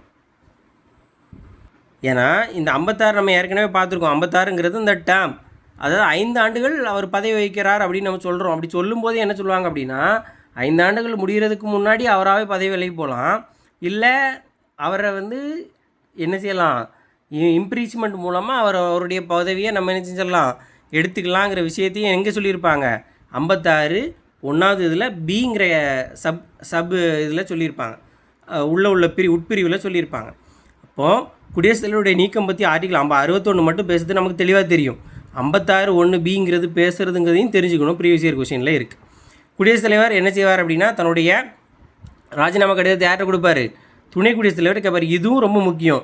யார்கிட்ட கடிதம் கொடுப்பாங்க, இப்போ இவர் ரிசைன் பண்ணால் யார்கிட்ட கொடுப்பாங்க அதை தெரிஞ்சு வச்சுக்கணும். அப்போ குடியரசுத் தலைவர் துணை குடியரசுத் தலைவர்கிட்ட கொடுப்பார். அதுக்கப்புறம் அவர் 61 படி அரசியலமைப்பை மீறி குற்றச்சாட்டு வந்து செஞ்சுருக்காரு அப்படின்னா அவரை இம்ப்ரீச்மெண்ட் பண்ணலாம். அப்போ இம்ப்ரீச்மெண்ட் பண்ணணும்னா என்ன செய்யணும், 2 அவையிலும் அவருக்கு எதிராக என்ன செய்யணும், தீர்மானம் கொண்டு வரணும். அதில் சட்டசபை அந்த சபைக்கு வந்தவங்களில் 4 ஒருத்தங்களாவது என்ன செய்யணும், ஒரு பங்கு குறையாமல் ஆதரவு தெரிவிக்கணும். 400 பேர் வந்திருந்தாங்கன்னா 100 பேருக்கு மேலே என்ன செய்யணும், 101 பேர் ஆதரவு தெரிவிக்கணும். இதுதான் கான்செப்ட். அப்போ 2 அவையிலையும் தீர்மானம் கொண்டு வந்து 4 ஒரு பங்கு குறையாமல் ஆதரவு தெரிவித்தாதான் அப்போ என்ன செய்வாங்க, இம்ப்ரீச்மெண்ட் பண்ணுவாங்க. ஆனால் இது வரைக்கும் அப்படி பண்ணதில்லை. குடியரசுத் தலைவர் பதவிக்காலம் முடிஞ்சாலும் அதுக்கு அடுத்து இன்னொருத்தர் அதில் பதவி இருக்கிற வரைக்கும் என்ன செய்யலாம், அவரே அந்த பதவி வைக்கலாம். குடியரசுத் தலைவர்களை பற்றி சில ஃபேக்ட்ஸ். இந்தியாவில் முதல் குடியரசுத் தலைவர் யார் அப்படின்னா டாக்டர் ராஜேந்திர பிரசாத். 1950லேருந்து 62 வரைக்கும் இருந்திருக்கிறாரு. அடுத்து டாக்டர் சர்வபள்ளி ராதாகிருஷ்ணன் 1962லேருந்து 67 வரைக்கும். ஜாகிர் ஹுசேன் 1967லேருந்து 69 வரைக்கும். அதுக்கப்புறம் என்ன பண்ணுவார் அப்படின்னா, அவர் வந்து அவருக்கு அடுத்ததாக யார் பண்ணியிருப்பாங்க அப்படின்னா விவி கிரி பொறுப்பில் வந்திருப்பார். இவர் ஜாகிர் ஹுசேன் இறந்துருவார். அதுக்கப்புறம் விவி கிரி பொறுப்பில் பதவியேற்பார். முகமது ஹிதாயத்துல்லா அதுக்கப்புறம் என்ன செய்வார், விவி கிரி இது ரிசைன் பண்ணிடுவார், பொறுப்பை ரிசைன் பண்ணிவிட்டு எலெக்ஷனில் நிற்பார். அப்போது இவருக்கு பதிலாக முகமது ஹிதாயத்துல்லா யார் இருப்பார், பிரசிடெண்ட்டாக இருப்பார். இந்த ஹிதாயத்துல்லா யார், உச்சநீதிமன்ற தலைமை நீதிபதியாக இருப்பார். ஏன்னா விவி கிரி அப்போ வந்து வைஸ் பிரசிடெண்ட்டாக இருந்து தான் இதில் பொறுப்பு வைப்பார். அப்போ அவர் தான் வைஸ் பிரசிடெண்ட்டும் அவர் தான் பிரசிடெண்ட்டும். இவர் என்ன செய்வார்னா ரிசைன் பண்ணிடுவார். அவர் ரிசைன் பண்ணோடனே ஒரே நேரத்தில் வைஸ் பிரசிடெண்ட்டும் பிரசிடெண்ட் போஸ்ட்டும் வேக்கண்ட் ஆயிரும். அப்போ ரெண்டுமே வேக்கண்ட் ஆனால் யார் பொறுப்பேற்றுக்கொள்வார் அப்படின்னா, இந்தியாவுடைய உச்சநீதிமன்ற தலைமை நீதிபதியாக இருக்கிறவர் பொறுப்பேற்றுக்கொள்வார். அப்படி இந்தியாவில் இது வரைக்கும் ஒரே ஒரு முறை நடந்துச்சு. 1969 ஹிதாயத்துல்லா முகமது ஹிதாயத்துல்லா வந்து பொறுப்பு குடியரசுத் தலைவராக பணியாற்றியிருப்பார். அதுக்கப்புறம் விவி கிரி அவர்கள் வெற்றி பெற்று 69லேருந்து 74 வரைக்கும். அடுத்து பக்ருதீன் அலி அகமது 1974 to 77. பிடி ஜாட்டி பொறுப்பேற்பார் 1977. திரும்ப எலெக்ஷனில் இந்த நீலம் சஞ்சீவ ரெட்டி ஜெயிப்பார் 77லேருந்து 82 வரைக்கும். அடுத்து 7ஆவதாக ஜியானி ஜெயில்சிங், 6ஆவதாக வெங்கட்ராமன்.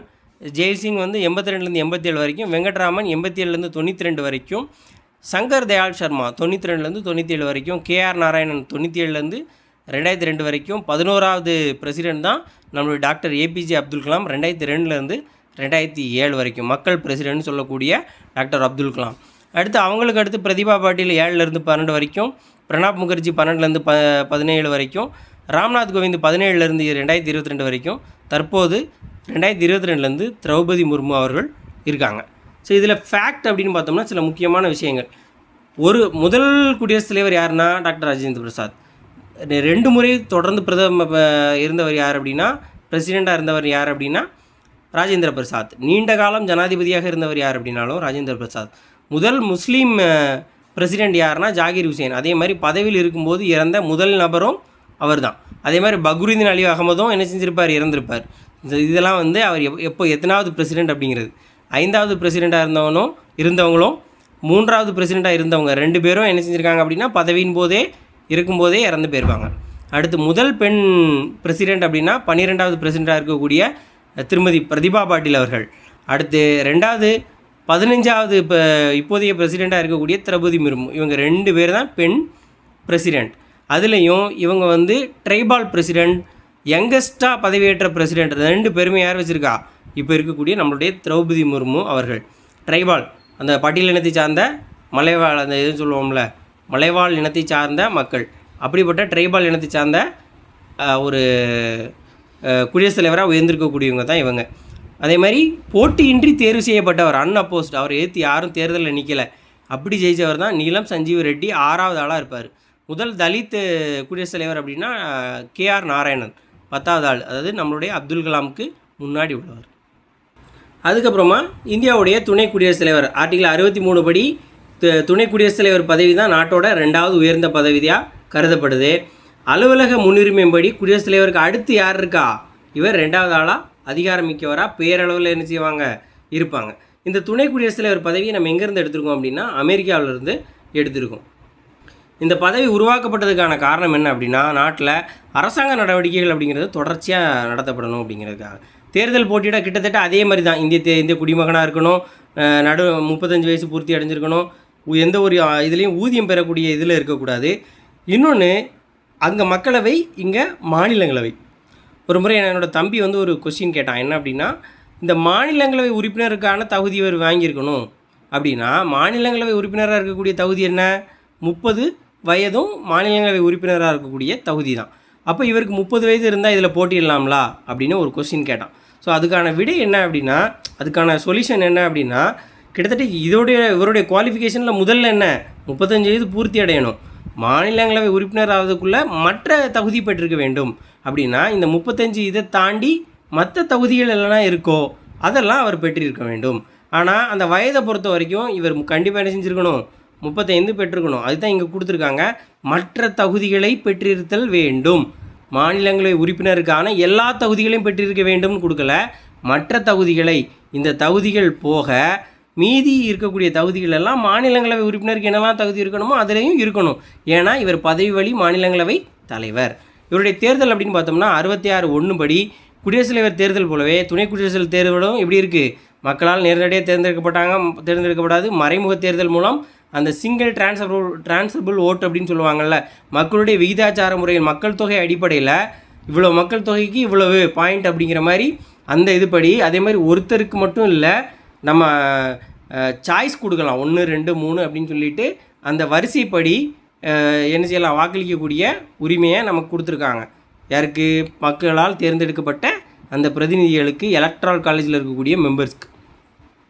மறைமுக தேர்தல் 66(1). குடியரசுத் தலைவருடைய பதவி காலம் எத்தனை, 5 ஆண்டுகள். பொதுவாக எல்லாருடைய பதவிகளும் என்னவாக இருக்கும் அப்படின்னா 5 ஆண்டுகள் இருக்கும். அப்போ எங்கெல்லாம் 6 ஆண்டுகள் இருக்கோ அது தெளிவாக படிச்சுக்கணும். அப்போ 6 ஆண்டுகள் வரக்கூடியது எங்கே வரும், மாநிலங்களவையில் வரும். இந்த மாதிரி 6 ஆண்டுகள் எங்கே வருமோ அதை மட்டும் தெளிவாக ஞாபகம் வச்சுக்கிட்டா போதும். மற்றபடி எல்லாமே 5 ஆண்டுகள் தான். இப்போ இவங்களுடைய தேர்தல் குடியரசுத் தலைவராக இருக்கட்டும், துணை குடியரசுத் தலைவராக இருக்கட்டும், பிரதமராக இருக்கட்டும், ஆளுநராக இருக்கட்டும், எல்லாருக்குமே 5 வருஷம் தான். அதேமாதிரி பஞ்சாயத்தில் உள்ளவங்களுக்கும் 5 வருஷம் தான். 6 வருஷங்கிறது மாநிலங்களவைக்கு மட்டும்தான் இந்த தேர்தல் பாலிடிக்ஸை பொறுத்த வரைக்கும். ஸோ 5 ஆண்டுகள். பதவி முடிவுக்கு முன்னாடியுமே அவராகவே வேலையை விட்டு போயிடலாம், இல்லை இறந்து போகிறதுனால அந்த இடம் வேக்கண்ட் ஆகலாம், அவரை இம்ப்ரீஸ்மெண்ட் பண்ணுறதுனால மேனேஜரை வேலையை விட்டு தூக்கலாம். இந்த மாதிரி எல்லா மெத்தட்லேயும் வரலாம். அவர் மீண்டும் துணை குடியரசுத் தலைவருக்கு தேர்ந்தெடுக்கப்படுறதுக்கு என்ன செய்கிறாரு, தகுதி உடையவர் ஆவார். துணை குடியரசுத் தலைவர் தேர்ந்தெடுக்கப்படும் வரை மாநிலங்கள் துணைத் தலைவர் என்ன செய்வார், துணை குடியரசுத் தலைவருடைய பணிகளை செய்வார். இப்போது இவர் இந்த இடம் வேக்கண்ட் ஆயிடுச்சு, இப்போது துணை குடியரசுத் தலைவர் இடம் வந்து வேக்கண்ட் ஆயிடுச்சு. அப்போது வைஸ் பிரசிடெண்ட் வர்றது வரைக்கும் யார் இருப்பா அப்படின்னா மாநிலங்களவைக்கு துணைத் தலைவர் இருப்பார்ல, ஏன்னா இவர் மாநிலங்களவையுடைய தலைவர். இப்போது குடியரசுத் தலைவர் இடம் வேக்கண்டாக இருக்குன்னா இவர் போயிடுவார், துணை குடியரசுத் தலைவர் அந்த இடத்துக்கு போயிடுவார். இவர் இடம் வேக்கண்டாக இருந்தால் யார் இந்த இடத்த சேர்த்து பார்ப்பா, துணை தலைவர், மாநிலங்களவையுடைய துணைத் தலைவர். ஏன்னா மாநிலங்களுடைய தலைவர் தான் இவருக்கு அடுத்து இருக்கக்கூடியவங்க இதை பார்ப்பாங்க. அதேமாதிரி இந்த விஷயம் நம்ம ஏற்கனவே பார்த்து தான், குடியரசுத் தலைவர் 2 இதுவும் ஒரே நேரத்தில் இருக்கக்கூடிய பட்சத்தில் ஒரே நேரத்தில் வைஸ் பிரசிடென்ட் போஸ்ட் வந்து வேக்கண்ட்டாக இருக்குது அப்படின்னா யார் சுப்ரீம் கோர்ட் ஜட்ஜோ அவங்க தான் என்ன செய்வாங்க, சீஃப் ஜஸ்டிஸோ அவங்க தான் என்ன செய்வாங்க, இந்த பொறுப்பை ஏற்றுவாங்க. உச்சநீதிமன்ற நீதிபதி குடியரசுத் தலைவராக பணியாற்றுவாங்க. அப்படி தான் இதயத்துல்லா பணியாற்றினார். அதுக்கு காரணம் என்ன அப்படின்னா 69 விவி கிரி வந்து என்ன செய்வார், இவர் நம்மளுடைய அவர் ஜாகிர் ஹுசேன் இறந்து போயிடுவார். விவி கிரியை பொறுப்பாக போட்டிருப்பாங்க. அவர் வைஸ் பிரசிடெண்ட்டாகவும் இருப்பார், ஆக்டிங் பிரசிடெண்ட்டாகவும் இருப்பார். ஆனால் அவர் என்ன செய்வார், எலெக்ஷனில் நின்று ஜெயிக்கிறதுக்காக ரிசைன் பண்ணிடுவார். அப்போ ஒரே நேரத்தில் 2 போஸ்ட்டும் வேக்கண்ட் ஆகும். அதனால் இதயத்துல்லா பொறுப்பாக அந்த இடத்த என்ன செய்வார், பார்த்துட்ருப்பார். திரும்ப அவர் விவி கிரி அதில் என்ன செஞ்சிருப்பார், ஜெயிச்சிருப்பார். ஸோ அதை தான் பார்ப்போம். ஜாகிர் ஹுசேனுக்கு அப்புறம் விவி கிரி தான் 4வது என்ன செஞ்சுருப்பார், வந்திருப்பார். அடுத்து துணை குடியரசுடைய பதவி நீக்கம். அதுவும் என்னது, அதே மாதிரி தான் மக்களுடைய ஒப்புதலுடன் மாநிலங்களவையுடைய பெரும்பான்மையுடன் நிறைவேற்றப்பட்ட தீர்மானத்தின் மூலம் அவர் என்ன செய்யலாம், நீக்கம் செய்யணும். மக்களவை ஒப்புதல் பெறணும். 2வது மாநிலங்களவையில் எப்படி இருக்கணும், பெரும்பான்மை பெறணும். அதுக்கப்புறம் தான் என்ன செய்யலாம், அவரை பதவியிலேருந்து நீக்கலாம். ஆனால் அதுக்கு என்ன செய்யணும், 14 நாளைக்கு முன்னாடியே இப்படி நாங்கள் உங்களுக்கு மேலே ஒரு நடவடிக்கை எடுக்க போகிறோன்னு அவர்கிட்ட சொல்லியிருக்கணும். துணை குடியரசுத் தலைவர் மேலே நடவடிக்கை எடுக்கிறதுக்கு அவர்கிட்ட என்ன செஞ்சுருக்கணும், சொல்லியிருக்கணும். அடுத்து அவருடைய செயல்பாடுகள். அவர் எதுக்காக மெயினாக அப்படின்னா, அவர் எக்ஸ் அஃபிஷியோ சேர்மன் அப்படின்னு சொல்லுவாங்க, பதவி வழி தலைவர். எவர் ஒருத்தர் வந்து துணை குடியரசுத் தலைவராக இருக்காரோ அவர் ஆட்டோமேட்டிக்காக எதுக்கு வருவார், எதுக்கு தலைவராகிடுவார், மாநிலங்களவையுடைய தலைவராகிடுவார். அதைத்தான் பதவி வழி தலைமை அப்படின்னு நம்ம சொல்கிறோம். அப்படி என்ன செய்கிறாரு, மாநிலங்களவையுடைய தலைவராக இருக்கார், அதோடைய நடவடிக்கையில் முறைப்படுத்துகிறாரு, மரபு ஒழுங்கு முறையில் தீர்மானிக்கிறாரு, தீர்மானம் கேள்வி அனுமதிக்கிறது என்ன செய்கிறாரு, முடிவு செய்ய. ஏன்னா அவர் தான் அதுக்கு சேர்மன். அவர் வந்து என்ன செய்கிறாரு, முடிவு செய்கிறாரு. அதே மாதிரி பெரிய பிரச்சனை வரும்போது அவையை ஒத்தி வைக்கிறது, முடிவு கொண்டு வரதுக்கும் யாருக்கு ரைட்ஸ் இருக்குது, இவருக்கு ரைட்ஸ் இருக்குது. அதே மாதிரி குடியரசுத் தலைவர் ஒரு வேளை உடம்பு சரியில்லாமல் போனாலோ, அவருக்கு நாட்டில் இல்லாமல் போனாலோ, இவர் என்ன செய்வார், அதிகபட்சமாக எவ்வளோ நாள் அவருடைய பணிகளை பார்க்கலாம், 6 மாதம் தான் என்ன முடியும், பார்க்க முடியும். குடியரசுத் தலைவர் பதவி வேக்கண்ட் ஆகக்கூடிய பட்சத்துக்கு 6 மாதத்துக்கு தான் இவர் வந்து ஆக்டிங் பிரசிடெண்ட்டாக இருக்க முடியும். உடனே என்ன செஞ்சுருவாங்க, 6 மாதத்துக்கு அப்புறம் எலெக்ஷன் வந்து உடனே என்ன செய்வாங்க, அடுத்து பிரசிடெண்ட்டாக அப்பாயின்ட் பண்ணிடுவாங்க. அதிகபட்சமாக 6 மாதம் அவர் இல்லைன்னா அவர் சீட்டை ஒரு அந்த மரியாதையை நம்ம வாங்கிக்கலாம், அவ்வளோதான் துணை குடியரசுத் தலைவர். அடுத்து முடிவாக்கு.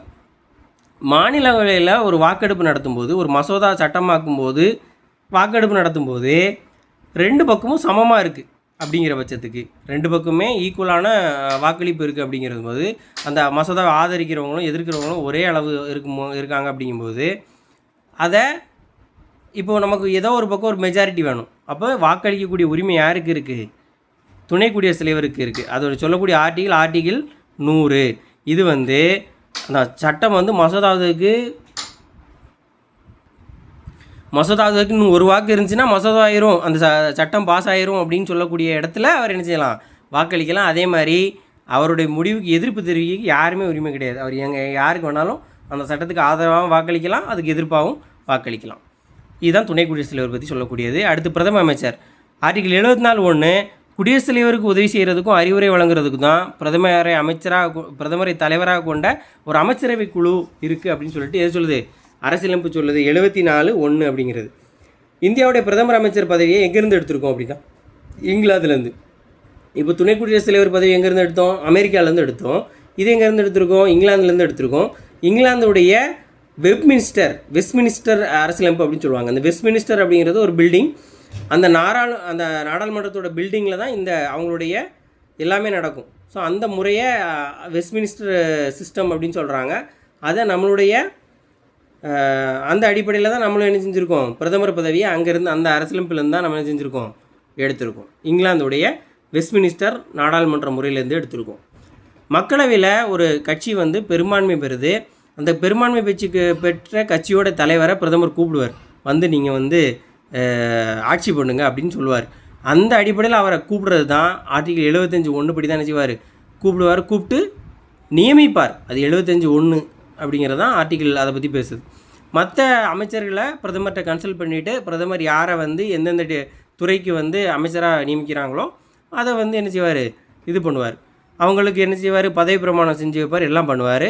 ஒருவேளை ஒரு சிலர் வந்து நாடாளுமன்றத்தில் உறுப்பினர்கள் இல்லாதவரை கூட என்ன செய்யலாம், அமைச்சராக நியமிக்கப்படலாம். ஆனால் என்ன செய்யணும், 6 மாதத்துக்குள்ளே நாடாளுமன்றத்தில் தேர்ந்தெடுக்கப்படணும். இதே மாதிரி ஒரு எக்ஸாம் எழுதும்போது தமிழில் தாய்மொழியாக இல்லாதவங்க வந்து டிஎன்பிஎஸ்சி எக்ஸாம் எழுதி 2 வருஷத்துக்குள்ளே அவங்க தமிழுக்கு ஒரு எக்ஸாம் வைப்பாங்க. அந்த எக்ஸாமில் என்ன செய்யணும், பாஸ் ஆகணும். இதே மாதிரி தான் இங்கேயும் என்ன செய்யலாம், ஒருத்தர் வந்து எலெக்ஷனில் நிற்கலை, நியமன உறுப்பினராகவும் இல்லை, அவர் வந்து நாடாளுமன்றத்தில் உறுப்பினராகவே இல்லை, அவர் என்ன செய்கிறாங்க, அமைச்சராக நியமிக்கிறாங்க. ஆனால் நியமித்த 6 மாதத்துக்குள்ள அவர் என்ன செய்யணும் அப்படின்னா நாடாளுமன்றத்துக்கு தேர்ந்தெடுக்கப்படணும், நாடாளுமன்ற உறுப்பினர் ஆகணும் அப்படின்னு சொல்கிறாங்க. அடுத்து அமைச்சர்கள் தனிப்பட்ட முறையிலையும் ஒட்டுமொத்தமாகவும் யாருக்கு பொறுப்புடையவர்கள்னு கேட்பாங்க, மக்களவைக்கு பொறுப்புடையவர்கள். சர்வேயர் எக்ஸாம் 2022 கேட்டது. அடுத்து அவருடைய செயல்பாடுகள், கடமைகள். பிரதமருடைய கடமைகள் ஆர்டிகல் 78 சொல்லுது. இது எல்லாமே பிரதமருடைய கடமைகளை சொல்லக்கூடிய விதி என்னன்னு கேட்டிருக்காங்க 2 எக்ஸாமில். குரூப் 1 2020லையும் பர்சர் 2023லையும் கேட்டிருக்காங்க. 78 தான் இந்த விதி. அமைச்சர்களை பற்றி தெரிஞ்சுக்கிட்டு யாருக்கு எந்த துறை கொடுத்தா நல்லா பண்ணுவாங்க அப்படிங்கிறத டிசைட் பண்ணுறது யார்? பிரதமர் தான். அடுத்ததாக அவருடைய அமைச்சரவை கூட்டத்தோட தேதி, நிகழ்ச்சி நிரல் எல்லாத்தையும் முடிவு செய்கிறது யார்? அவர் தான். அதேமாதிரி கேபினெட் அமைச்சரவை கூட்டம் என்ன செய்யும் அப்படின்னா, அமைச்சரவை கூட்டம் நடைபெறாத போது என்ன செய்வார் அப்படின்னா, அவருடைய மூத்த சகாக்கள் 2 அல்லது 3 இயல்பாக என்ன செய்யலாம், கலந்து ஆலோசிக்கலாம். அதை அவரே சில விஷயங்கள் என்ன செய்யலாம், முடிவெடுக்கலாம். பிரதம அமைச்சர் பல்வேறு துறைகளுடைய பணிகளை மேற்பார்வையிடுகிறார். முக்கியமான துறைகள்லாம் யார் கண்ட்ரோலில் இருக்கும்? அவர் கண்ட்ரோலில் தான் இருக்கும். மத்திய அரசுடைய விவகாரங்கள், சட்டமன்ற முன்மொழிவுகள் போன்ற அமைச்சரவையுடைய அத்தனை முடிவுகளையும் யார்கிட்ட விவாதிப்பார்? குடியரசுத் தலைவருடைய விவாதிப்பார். இது ஒரு கொஸ்டினாக கேட்டிருந்தாங்க. அமைச்சரவையின் அனைத்து முடிவுகளையும் குடியரசுத் தலைவருடன் விவாதிக்கக்கூடிய பிரதமருடைய கடமை பற்றி பேசக்கூடிய விதி என்னன்னு கேட்பாங்க. விதி 78 தான் இது எல்லாமே வருது. அதே மாதிரி பிரதமர் என்ன செய்கிறார் அப்படின்னா, குடியரசுத் தலைவருக்கும் அமைச்சரவைக்கும் பாலமாக இருக்கிறாரு. பிரதம அமைச்சர் தான் நாட்டுடைய உண்மையான தலைவர். பெயரளவு அப்படின்னா குடியரசுத் தலைவர் அந்த வார்த்தை ஞாபகம் வந்துடணும். உண்மையானனா பிரதமர் ஞாபகம் வந்துடணும். முக்கிய செய்தி தொடர்பாளர்னு கேட்பாங்க. இந்த வார்த்தையெல்லாம் கொடுத்தா நம்மளால் என்ன செய்ய முடியாது. சில நேரம் முக்கிய செய்தி தொடர்பாளர்னால் சாதாரணமான ஒரு ஆள் அப்படின்னு நம்ம நினச்சிக்கிடுவோம். இல்லை, அவர் தான் மிக முக்கியமான செய்தி தொடர்பாளர். அதை ஞாபகம் வச்சுக்கணும். மன் கி பாரத் ஞாபகம் வச்சுக்கணும். அவர் தான் உண்மையான செய்தி தொடர்பாளர். அதே மாதிரி சர்வதேச மாநாடுகள், காமன்வெல்த் மாநாடு, அணிசேரா உச்சி மாநாடு, சார்க் மாநாடு, இந்த மாதிரி இன்டர்நேஷ்னல் இதிலெல்லாம் யார் கலந்துக்கிடுவா? இந்தியா சார்பில் இந்தியாவோட பிரதிநிதியாக யார் கலந்துக்கொள்வா? பிரதமர் கலந்து கொள்வார். அடுத்து அமைச்சரவை குழு. தேர்தலுக்கு பின்னாடி என்ன செய்கிறாரு? பிரதம அமைச்சர் ஆலோசனைப்படி குடியரசுத் தலைவர் அமைச்சரவை நியமிக்கிறார், அப்பாயின்ட் பண்ணி வைப்பார். ஒட்டுமொத்த மக்களவை உறுப்பினர்களில் 15% தான் என்ன செய்யணும்? அமைச்சரவை உறுப்பினர்களாக இருக்கணும். மொத்தம் எத்தனை உறுப்பினர்கள் இருக்காங்களோ அதில் 15% தாண்டவே கூடாது. அந்த 15%ங்கிறத ஞாபகம் வச்சுக்கணும். இது நிறைய எக்ஸாமில் கேட்டிருக்காங்க. அரசியலமைப்பு சட்டம் என்ன சொல்லுது அப்படின்னா, 100 எம்எல்ஏ 100 தான் சீட்டு அப்படின்னா, எம்பி சீட்டு அப்படின்னா அதில் 14, 15 எம்பி தான் இருக்கணும். 15 அமைச்சர் தான் இருக்கணும். 100 எம்பியில் 15 பேர் தான் என்ன இருக்கணும்? அமைச்சராக இருக்கணும். 16வது ஆளாக இருக்கக்கூடாது அப்படிங்கிறத சட்டம் சொல்லுது. அந்த அடிப்படையில் அமைச்சர்களை 3 வகைப்படுத்துகிறோம். கேபினெட் அல்லது ஆட்சிக்குழு அமைச்சர்கள், அரசாங்க அமைச்சர்கள், இணை அமைச்சர்கள். கேபினெட்னால் இவங்க தான் இருக்கிறதுல உச்சபட்சம் அதிகாரம் பெற்ற அமைச்சர்கள். மையக்கருவை உருவாக்கக்கூடிய நிர்வாகத்துடைய மையம் அப்படின்னு சொல்லக்கூடியவங்க இவங்க தான். அரசாங்கத்துடைய பாதுகாப்பு, நிதி, வெளியுறவு, இதெல்லாம் கிட்டத்தட்ட வெளியுறவுத்துறை அமைச்சர்னு படிப்போம். அவர் தான் இருக்கிறதுலே பவர்ஃபுல்லான அமைச்சர். அதே மாதிரி பாதுகாப்புத்துறை, உள்துறை அமைச்சர் தான் பவர்ஃபுல்லான இது. அவர் கையில் தான் எல்லாம் இருக்கும். இப்போ இங்கே உள்துறை அமைச்சர் அப்படிங்கிறது யார் இருக்கா? அமித்ஷா. அவர்கிட்ட தான் என்ன இருக்கும்? இராணுவ அதிகாரங்கள் எல்லாமே இருக்கும். பாதுகாப்பு, நிதி, வெளியுறவு கொள்கைகள், இந்த மாதிரி முக்கியமானதெல்லாம் யார் வச்சுருப்பா? அப்படிப்பட்டதிலே தெரிஞ்சுக்கலாம் இவங்க முக்கியமான அமைச்சர்கள் அப்படின்னு சொல்லிட்டு. அடுத்த ராஜாங்க அமைச்சர்கள் 2ஆம் வகையான அமைச்சர்கள். இவங்களுக்கு ஒரு துறை கொடுத்துருப்பாங்க. அந்த இதில் என்ன செய்வாங்க? அமைச்சராக இருப்பாங்க. பெரும்பாலும் பிரதம அமைச்சருடைய முக்கியமான பாதுகாப்பு சம்மந்தமான மீட்டிங்கில் தான் கேபினெட் மினிஸ்டர்லாம் இருப்பாங்க. அங்கே ராஜாங்க மினிஸ்டர்லாம் கூப்பிட மாட்டாங்க. பொதுவான மீட்டிங்கள் அமைச்சருக்கான மீட்டிங் அப்படின்னா மட்டும் என்ன செய்வாங்க? ராஜாங்க அமைச்சர்கள் கலந்துக்கிடுவாங்க. ராஜாங்க அமைச்சர்களுக்கு இல்லை இந்த கேபினெட் அமைச்சர்கள், இந்த 2 அமைச்சர்களுக்கு உதவியாக சப்போர்ட்டிக்காக சில அமைச்சர்களை நியமிப்பாங்க. அதான் இணை அமைச்சர்கள் அப்படின்னு சொல்கிறது. இவங்கள மாதிரி அதிகாரம் கிடையாது. இவங்களுக்கு அடுத்து ஒரு உதவி செய்கிறதுக்காக, அந்த துறையில் அடுத்தடுத்த முடிவுகள் எடுக்கிறதுக்காக, இவங்களுக்கு துணையாக உதவி புரிகிறதுக்காக இந்த இணையமைச்சர்கள் இருப்பாங்க. அடுத்து நாடாளுமன்றம் சட்டத்தை ஏற்றக்கூடிய அரசாங்க ஒரு பார்ட்டு தான் என்னது? நாடாளுமன்றம், பாராளுமன்றம்னு நம்ம சொல்லுவோம். ஸோ இந்த நாடாளுமன்றம் 3 பகுதியாக இருக்குது. ஒன்று என்னது? முதல் பகுதி குடியரசுத் தலைவர், 2வது ராஜ்யசபா, லோக்சபா. நம்ம எப்பவுமே நாடாளுமன்றம் லோக்சபா, ராஜ்யசபா. லோக்சபாங்கிறது மக்களவை, கீழவை, ராஜ்யசபாங்கிறது மாநிலங்களவைன்னு படிப்போம். ஆனால் அது எத்தனை அங்கங்களை கொண்டது? 3 பகுதி. முதல் பகுதியாக நாடாளுமன்றத்தோட பகுதியாக நம்ம குடியரசுத் தலைவரை ஏற்றுக்கிறோம். அடுத்து ராஜ்யசபா, அடுத்து லோக்சபா. இதை ஈரவை சட்டமன்றம் அப்படின்னு சொல்கிறோம். இதே தான். ஏன்னா 2 அவைகள் இருக்குது. அதை மேலவை, கீழவைன்னு சொல்கிறோம். முதல்ல மாநிலங்களவை. ராஜ்யசபா மொத்தம் 250 உறுப்பினர்கள், 238 பேர் எங்கேருந்து எடுத்திருப்பாங்க? மாநில சட்டமன்ற உறுப்பினர்கள், யூனியன் பிரதேச உறுப்பினர்களால் மறைமுக தேர்தல் மூலமாக தேர்ந்தெடுக்கப்படுவாங்க. மக்களால் தேர்ந்தெடுக்கப்பட மாட்டாங்க. இங்கேருந்து ஏற்கனவே செலக்ட் பண்ண அந்த எம்எல்ஏ மூலமாக என்ன செய்வாங்க, அங்கே போவாங்க. அடுத்து 12 பேர் வந்து குடியரசுத் தலைவர் நியமனம் பண்ணுவார். யாரெல்லாம்? இலக்கியம், அறிவியல், விளையாட்டு, கலை, சமூக சேவை. இந்த துறைகளில் அதிகமான அனுபவம் வாய்ந்தவங்க, இந்தியாவுக்கு பெருமை சேர்த்தவங்கள ஒரு 12 பேரை நியமனம் இதெல்லாம் போடுவாங்க. அப்போ இந்த 238 பேர் வந்து குடியரசுத் தலைவரில் தேர்தலில் இவங்க ஓட்டு அளிக்கலாம். இந்த 12 பேர் செய்ய முடியாது, ஓட்டு அளிக்க முடியாது. அடுத்து உறுப்பினர் ஆகக்கூடிய தகுதிகள். இந்திய குடிமகனாக இருக்க வேண்டும். இது யார் எந்த எலெக்ஷன்லனாலும் இது இந்தியன் சிட்டிசனாக அவங்க இருக்கணும். ஸோ இதை வந்து எல்லாத்துக்குமே பொருந்தும். ஊதியம் பெறக்கூடாது, அதே மாதிரி அதில் வருமானம் பெறக்கூடிய இதுலேயும் இருக்கக்கூடாது, மக்களவை மாநிலங்கள் இதில் உறுப்பினராக இருக்கக்கூடாது. இது எல்லாருக்குமே வரணும். அடுத்து இந்த மனநிலை சரியில்லாதவராகவும் இருக்கக்கூடாது, கடனை திருப்பி தர முடியாதவராக, பெரிய அளவில் கடன் வாங்கி கொடுக்க முடியாமல் இருந்தவராக இருக்கக்கூடாது அப்படிங்கிறதையும் சொல்லியிருப்பாங்க. வயசு மட்டும் எல்லாத்துலேயுமே மாறும். மாநிலங்களவை மட்டும் எவ்வளவு? 30. மாநிலங்களவைங்கிறது ஒரு நிரந்தரவை. ஒரு சிறப்பான விஷயம் என்னென்னா, மக்களவையை குடியரசுத் தலைவர் என்ன செய்யலாம், கலைப்பார். 5 ஆண்டுகள் முடிஞ்சோடனே கலைப்பாங்க. இல்லை மாநிலத்துக்கு தேசியத்துக்கு விரோதமாக ஏதாவது செய்யும்போது கலைப்பாங்க. ஆனால் மாநிலங்களவையை கலைக்கவே முடியாது, ஏன்னா அது ஒரு நிரந்தர அவை. ஸோ இதெல்லாம் ஸ்டேட்மெண்ட் டைப்பில் கொடுத்த கொஸ்டின்ஸ் தான். அதே மாதிரி மாநிலங்களவையில் இன்னொரு சிறப்பம்சம் என்னென்னா, அது 6 ஆண்டுகள். அந்த 6 ஆண்டுகளில் 2 பிரிப்பாங்க. இந்த 2 ஆண்டுகளுக்கு ஒரு முறை 3ல் ஒரு பகுதியில் என்ன செய்வாங்கன்னா ரிட்டையர்ட் ஆகிட்டே இருப்பாங்க. அவங்க 6 வருஷம் முடிச்சுட்டு தான் ரிட்டையர்ட் ஆவாங்க. ஆனால் இந்த 2 வருஷத்துக்கு ஒருக்கா யாரெல்லாம் அந்த 6 வருஷத்தை ரீச் பண்ணுறாங்களோ அவங்க என்ன செய்வாங்க அப்படின்னா 3ல் ஒரு பகுதியில் ரிட்டையர்ட் ஆகிட்டே இருப்பாங்க. அடுத்து உள்ளே வருவாங்க, அவங்க 6 வருஷம் இருப்பாங்க. அப்போது இந்த முதல் ஃபேஸில் ரிட்டையர்ட் ஆகிறவங்க அடுத்து 2வது ஃபேஸ் 3வது ஃபேஸ் முடிஞ்சு 4வது அந்த முதல் 2 ஆண்டுகளுக்கு வரும்போது திரும்ப அவங்க ரிட்டையர்ட் ஆவாங்க. ஸோ அப்படி எல்லோரும் 6 ஆண்டுகளுக்கு ரிட்டையர்ட் ஆவாங்க. இது மாநிலங்களவையோட ஒரு சிறப்பு இது. ஸோ அதனால் ஓய்வு பெறும்போது புதிய காலியிடம் ஏற்படும், புதுசாக என்ன செய்வாங்க, இது பண்ணுவாங்க. அடுத்து துணை குடியரசுத் தலைவர் பதவி வழியில் என்னது, எக்ஸ் அஃபிஷியோ சேர்மன். இதுதான் நம்ம சொல்கிறோம், ஒரு பதவி வகிக்கிறதுனால அவர் ஆட்டோமேட்டிக்காக என்ன செய்வார், இந்த மாநிலங்களுடைய தலைவராகிடுவார். அதே மாதிரி மாநிலங்களுடைய துணைத் தலைவர் யாரால் தேர்ந்தெடுக்கப்படுறாருன்னா மாநிலங்களவை உறுப்பினரால் தேர்ந்தெடுக்கப்படுறாங்க. தேர்தல் அதே தான். இந்த தேர்தல் வந்து ஒற்றை மாற்று வாக்கு விகிதாத்திர பிரதிநிதித்துவ முறை. இதே தான். ஒரு மக்கள் தொகை அடிப்படையில் ஒவ்வொரு ஸ்டேட்டுக்கும் இவ்வளவு தான் அப்படிங்கிறத கொடுத்துருப்பாங்க. அப்போ ஒரு வாக்குடைய மதிப்பு இவ்வளோவா இருக்கும். இப்போ தமிழ்நாடுன்னு எடுத்துட்டோம்னா தமிழ்நாட்டில் ஒரு எம்பி வாக்களிக்கிறாருன்னா அவருக்கு இத்தனை பாயிண்ட்னு இருக்கும். அதே இது ஊபியில் உத்தரப்பிரதேசத்தில் உள்ள ஒரு வாக்களிக்கிறாருன்னா அவருக்கு ஒரு பாயிண்ட் இருக்கும். ஒரு எடுத்துக்காட்டுக்கு இங்கே 500னா அங்கே 800 இருக்கும்.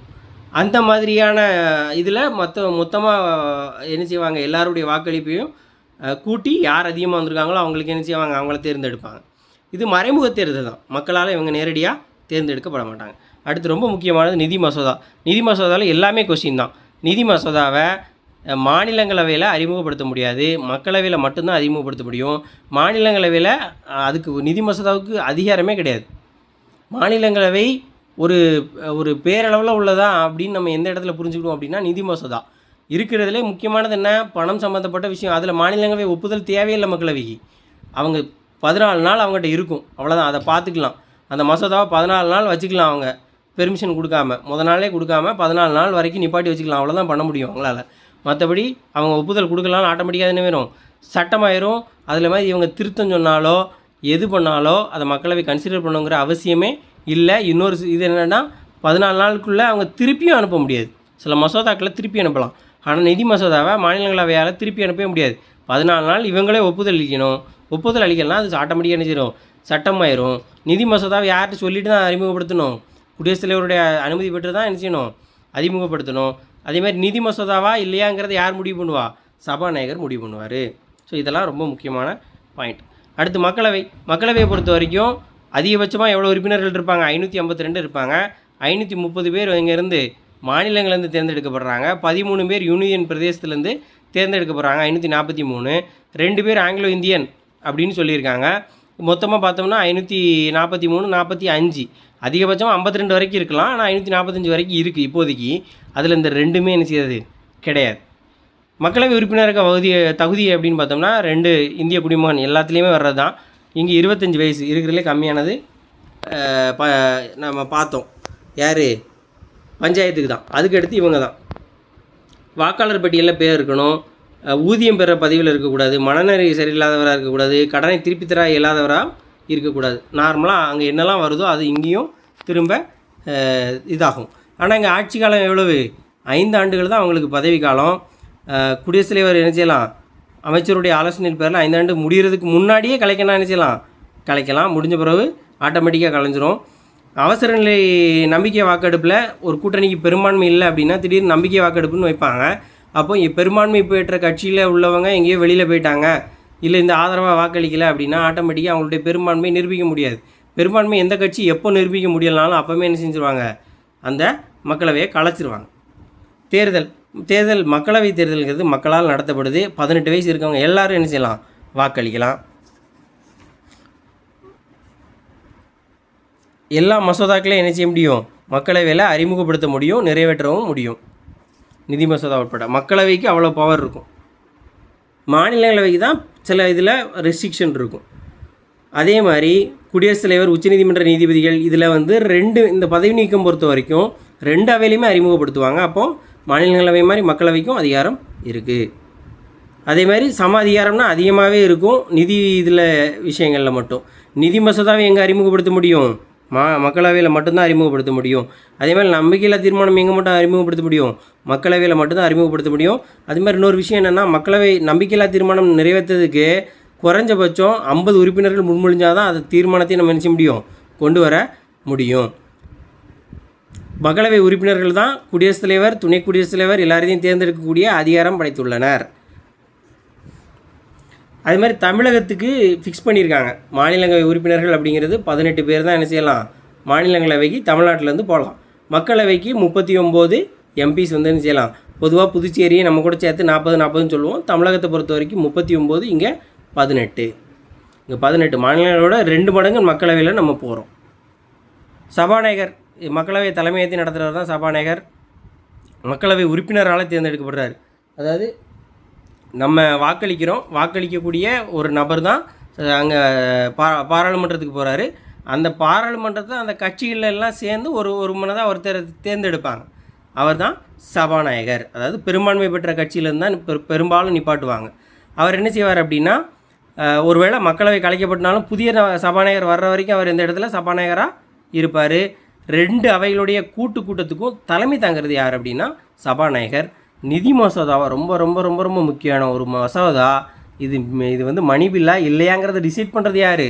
சபாநாயகர் தான். சபாநாயகர் பதவி ஒருவேளை காலியாக இருக்கும்போதோ இல்லை வராத போதோ யார் வருவா? துணை சபாநாயகர். பிரசிடெண்ட் இல்லாத போது துணை பிரசிடெண்ட் பார்க்குற மாதிரி இங்கே ஸ்பீக்கர் இல்லாத போது யார்? வைஸ் ஸ்பீக்கரை வந்து என்ன செய்வார்? பார்ப்பார். மக்களவைக்கு தலைமை வைப்பார். அடுத்து கூட்டத்தொடர். இது அசிஸ்டன்ட் ஜெயிலர் எக்ஸாம் 2023 கேட்டாங்க. நமக்கு 3 வகையான கூட்டங்கள் இருக்குது நாடாளுமன்ற கூட்டத்தொடர். முதல்ல பட்ஜெட் கூட்டத்தொடர் அல்லது நிதிநிலை அறிக்கை கூட்டத்தொடர்னு சொல்லுவாங்க. இது பிப்ரவரிலேருந்து மே வரைக்கும். முதல்ல பட்ஜெட்டு, அடுத்து மழைக்கால கூட்டத்தொடர்னு சொல்லுவாங்க, இல்லை பருவகால கூட்டத்தொடர்னு சொல்லுவாங்க. இது ஜூலைலேருந்து செப்டம்பர் வரைக்கும். கடைசி குளிர்கால கூட்டத்தொடர் டிசம்பர் நவம்பர். இது எப்படி ஞாபகம் வச்சுக்கலாம்னா, எப்போதுமே ஃபஸ்ட்டு இந்த நம்பர் என்ன செஞ்சிடலாம்? விட்டுறலாம். 1ஆம் நம்பரை அடிச்சிருங்க. அடுத்து ஒரு 4 மாதம் 2, 3, 4, 5 4 மாதம். அடுத்து ஒரு இதை அடிச்சிடணும். இது 4 மாதம், இது 4 மாதம், இது ஒரு 3 மாதம், இது 2 மாதம். இது எல்லாத்துக்கும் இடையில் ஒரு நம்பரை ஒரு மாதத்தை என்ன செஞ்சிடணும்? கேப் விட்டுறணும். மாதத்தை விட்டுட்டோம், அடுத்து தொடர்ந்து 4 மாதம் 2, 3, 4, 5. அடுத்து ஒரு மாதத்தை விட்டுட்டோம், அடுத்து தொடர்ந்து 3 மாதம், அடுத்து ஒரு மாதத்தை விட்டுட்டோம், இது 2 மாதம். கரெக்டாக கம்ப்ளீட் ஆயிரும். இப்போ ஜனவரி கிடையாது, அடுத்து 4 மாதம் பிப்ரவரி, மார்ச், ஏப்ரல், மே 4 மாதம். அடுத்து ஒரு மாதத்தை விட்டுறணும், ஜூனை விட்டுறணும். ஜூலை, ஆகஸ்ட், செப்டம்பர் 4, 3, 2 அந்த மாதிரி வரணும். அடுத்து 1 விட்டுருவோம். அடுத்து 11, 12 நவம்பர், டிசம்பர். இதை ஞாபகம் வச்சுக்கணும். ஏன்னா இதை பொருந்தாததை தேர்ந்தெடுத்து எழுதுகன்னு சொல்லிட்டு இடையில கோடைக்கால கூட்டத்தொடர்லாம் கொடுத்துருப்பாங்க. அது கிடையவே கிடையாது. நமக்கு ஒன்று பட்ஜெட்டு, இன்னொன்று பருவகால அல்லது மழைக்கால கூட்டத்தொடர் அல்லது குளிர்கால கூட்டத்தொடர். இந்த 3 தான். இது இந்த ஆர்டர் படி ஞாபகம் வச்சுக்கிட்டோன்னா ஈஸி. அடுத்து நாடாளுமன்றத்தோட அதிகாரம், சட்டம் மீட்டுறது, இது எல்லாமே நிர்வாகத்தை மேற்பார்வையிடுறது, வரவு செலவு திட்டத்தை நிறைவேற்றுறது, பொதுமக்களுடைய குறைகளை போட்டுறது, வளர்ச்சி திட்டங்கள், சர்வதேச எல்லாமே நாடாளுமன்றத்துடைய முக்கியமான பணிகள். குடியரசுத் தலைவருடைய இம்ப்ரீச்மெண்ட்டையும் யார் பண்ணுவா அப்படின்னா நாடாளுமன்றம் தான் பண்ணும். அதே மாதிரி மற்ற தலைவர்கள், இப்போது எடுத்துக்காட்டால் உச்சநீதிமன்ற, உயர்நீதிமன்ற நீதிபதிகள், தேர்தல் ஆணையர்கள், தலைமை கணக்கு தணிக்கையாளர், இவங்களுக்கும் பதவி நீக்கம் வந்து அரசியலமைப்புப்படி பண்ணணும்னா எங்கே பண்ணணும்? நாடாளுமன்றத்தில் தான் பண்ணணும். அதே மாதிரி ஒரு மாநிலத்துடைய எல்லையை மாற்றி அமைக்கக்கூடிய அதிகாரம் யாருக்கு இருக்குது? இதை தான் நம்ம படித்தோம், யூனிட் 1ல் படிச்சிருப்போம். சரி, நம்ம புக்கில் இல்லை, ஆனால் எங்கே வரும் அப்படின்னா பகுதி 1ல் விதி 1லேருந்து 4 வரைக்கும் என்ன பேசும், இந்தியாவும் அதன் ஆட்சி எல்லைகளும், இந்தியாவும் இந்திய ஒன்றியமும் அதன் ஆட்சி எல்லைகளும் அப்படின்னு சொல்லுவாங்க. அப்போது ஒரு புது இடத்துல ஒரு ஸ்டேட்டுக்கு பேர் வைக்கிறதுக்கே யார் தான் கொடுக்கணும் பெர்மிஷன், நாடாளுமன்றம் தான் கொடுக்கணும். அப்போ எல்லையில் மாற்றுறதுக்கு அது அவங்க தான் கொடுக்கணும். அதைத்தான் அந்த 1லேருந்து 4 வரைக்கும் உள்ள விதிகள் பேசியிருப்பாங்க. அடுத்து இந்திய அரசுடைய தலைமை வழக்கறிஞர் ரொம்ப ஒரு பவர்ஃபுல்லான ஒரு போஸ்ட்டு 76. இந்தியா சார்பில் ஆஜராகக்கூடிய வழக்கறிஞரில் தலைமை வழக்கறிஞர் இவர் தான். ஸோ இவர் யாரால் நியமிக்கப்படுறார், வழக்க போல் குடியரசுத் தலைவரால் நியமிக்கப்படுறாரு. இவருக்கு வந்து நீதிபதி, உச்ச நீதிமன்ற நீதிபதியாக இருக்கக்கூடிய தகுதி இவருக்கும் என்ன செய்யணும், ஒருத்தர் வந்து உச்சநீதிமன்ற நீதிபதியாகிறதுக்கு என்னெல்லாம் தகுதி வேணுமோ, ஒரு இந்திய குடிமகனாக இருக்கணும், 5 வருஷம் உயர்நீதிமன்ற நீதிபதியாக இருக்கணும், இந்த மாதிரி எல்லாம் இருக்கும்ல. இதை யாருக்கு இருக்கணும், நம்ம தலைமை வழக்கறிஞருக்கும் என்ன இருக்கணும், அந்த தகுதிகள் இருக்கணும். அதே மாதிரி அவர் எந்த நேரத்துலையும் யாரால் குடியரசுத் தலைவரால் என்ன செய்யலாம், பதவியிலிருந்து எடுத்துக்கொள்ளப்படலாம். எப்படி பதவியில் அப்பாயின்ட் பண்ணுறது அவர் குடியரசுத் தலைவருக்கு பவர் இருக்கோ, அதே மாதிரி நம்மளுடைய தலைமை வழக்கறிஞரை டக்குன்னு இப்போ பதவியிலேருந்து தூக்குறதுக்கும் அவருக்கு என்ன செய்யுது, பவர் இருக்குது. இவருக்கு என்னெல்லாம் சிறப்பதிகாரம் இருக்குது அப்படின்னா, யாருக்கு குடியரசுத் தலைவருக்கு சில விஷயங்களில் சட்ட ரீதியான சந்தேகங்கள் வரும்போது யார் செய்வா, இவர் ஆலோசனை கொடுப்பாரு. அதே மாதிரி எல்லா நீதிமன்றங்கள்லேயும் போய் அரசு சார்பில் வழக்காடக்கூடிய உரிமை அவருக்கு இருக்குது. இவர் இங்கே தான் பேசணும், இங்கே தான் பேசக்கூடாதுன்னு கிடையாது. எந்த கேஸ்லனாலும் அவர் என்ன செய்யலாம், அரசு சார்பில் ஆஜராகலாம்.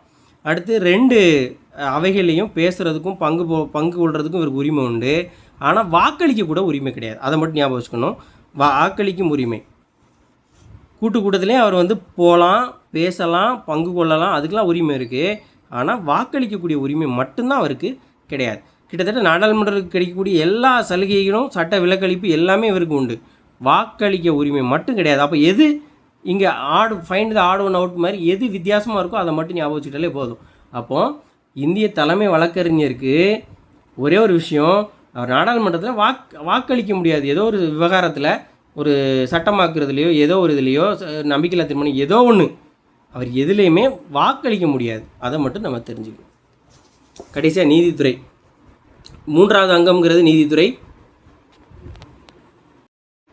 அதுலேயும் குடிமக்களுடைய உரிமையும் சுதந்திரத்தையும் பாதுகாக்கிறதுல நீதித்துறை ரொம்ப முக்கியமான பங்கு வகிக்குது. இதுக்குள்ளே சுப்ரீம் பவர் யார்கிட்ட இருக்குது அப்படின்னா இந்தியாவுடைய உச்ச நீதிமன்றத்திட்ட தான் இருக்குது. அரசியலமைப்பு சட்டத்துடைய பாதுகாவலர் நமக்கு இருக்கிறதுலே உச்சபட்ச அதிகாரம் யார்கிட்ட இருக்குது, அரசியலமைப்பு சட்டத்திட்ட தான் இருக்குது. அப்போ அந்த சட்டத்தை பாதுகாக்கக்கூடிய சிறப்பு பொறுப்பு யார்கிட்ட இருக்குது, உச்சநீதிமன்றத்திட்ட தான் இருக்குது. இதை ஏன் அரசியலமைப்பு சட்டத்துடைய பாதுகாவலர் நம்ம சொல்கிறோம்னா, அரசியலமைப்பு சட்டத்துடைய உயிர் நாடிங்கிறதே அடிப்படை உரிமைகள் தான். பொதுமக்களுக்காக எழுதப்பட்ட அந்த அடிப்படை மக்களுடைய மகாசாசனம் சொல்லக்கூடிய அந்த பகுதி 3 அடிப்படை உரிமை. அப்போது ஒரு சாதாரண மனிதனுக்கு அடிப்படை உரிமை வந்து பாதிக்கப்படும் போது அவன் எங்கே போய் கேட்கலாம் அப்படின்னா உச்சநீதிமன்றத்தில் போய் கேட்கலாம். அதனால தான் அந்த அரசியலமைப்பு சட்டத்தை பாதுகாக்கக்கூடிய பாதுகாவலனா உச்சநீதிமன்றத்தை நம்ம இது பண்ணுறோம். அடுத்து இந்த நடுவண் அரசு, மாநில அரசுடைய சட்டமன்ற நிர்வாக பிரிவிலிருந்து நீதித்துறை எப்படி இருக்குது அப்படின்னா தன்னாட்சி பெற்று இதுங்குது. இப்போது சட்டமன்றமும் நிர்வாகமும் ஒன்றுக்கொன்று இணைந்தே தான் செயல்படணும். ஏன்னா சட்டமன்றங்கள் சட்டங்களை ஏற்றும், நிர்வாகம் வந்து அதை எக்ஸிக்யூட் பண்ணணும். அதை செயல்படுத்துறது யாரோட வேலை, நிர்வாகத்துடைய வேலை. அப்போது நிர்வாகமும் சட்டமன்றமும் இணைந்தே தான் செயல்படும். ஆனால் நீதித்துறை சுதந்திரமாக விலகி நிற்கும், பார்த்துட்டு இருக்கும். இங்கே ஏதாவது பிரச்சனையாக உள்ளே வந்து அந்த பிரச்சனையை தீர்க்கிறதுக்கான சொல்யூஷன் பார்க்கும். அது ரொம்ப முக்கியம். 2வது ஒருங்கிணைந்த நீதித்துறை. இங்கே நீதித்துறைங்கிறது எப்படி இருக்கும் அப்படின்னா உச்சநீதிமன்றம், அதுக்கு கீழே உயர்நீதிமன்றங்கள், மாவட்ட நீதிமன்றங்கள், இப்படி எல்லாமே ஒருங்கிணைந்து இருக்கும். இருக்கிறதுல உச்சபட்ச அதிகாரம் யாருக்கு இருக்கும் அப்படின்னா உச்சநீதிமன்றத்திட்ட இருக்கும். அப்போது இந்த இதில் வந்து உச்சநீதிமன்றம்னாலே நம்ம நீதி அமைப்புனாலே நம்ம 2 விஷயத்தை தெரிஞ்சுக்கணும். ஒன்று சுதந்திரமான விஷயம், இன்னொன்று ஒருங்கிணைந்தது. அப்போது நம்மளுடைய நீதித்துறை எப்படிப்பட்டது அப்படின்னா ஒருங்கிணைந்த நீதித்துறை, இன்னொன்று தன்னாட்சி பெற்ற நீதித்துறை. இதில் ரொம்ப இருக்கும். ஏன்னா அது ரொம்ப ரொம்ப ரொம்ப முக்கியம். தன்னாட்சி பெற்றது, ஒருங்கிணைந்தது. அதே மாதிரி ஒற்றை அதிகார படிநிலை அப்படின்னா உச்சபட்ச அதிகாரம் யார்கிட்ட இருக்குது, உச்சநீதிமன்றத்தில் தான் இருக்குது. அந்த அதிகார படிநிலையை கொண்டுள்ளது தான் இதில் சிறப்பு அம்சம். குடிமக்களுடைய உரிமை சுதந்திரத்தை பாதுகாக்கிறதுல முக்கிய பங்கு வகிக்குது.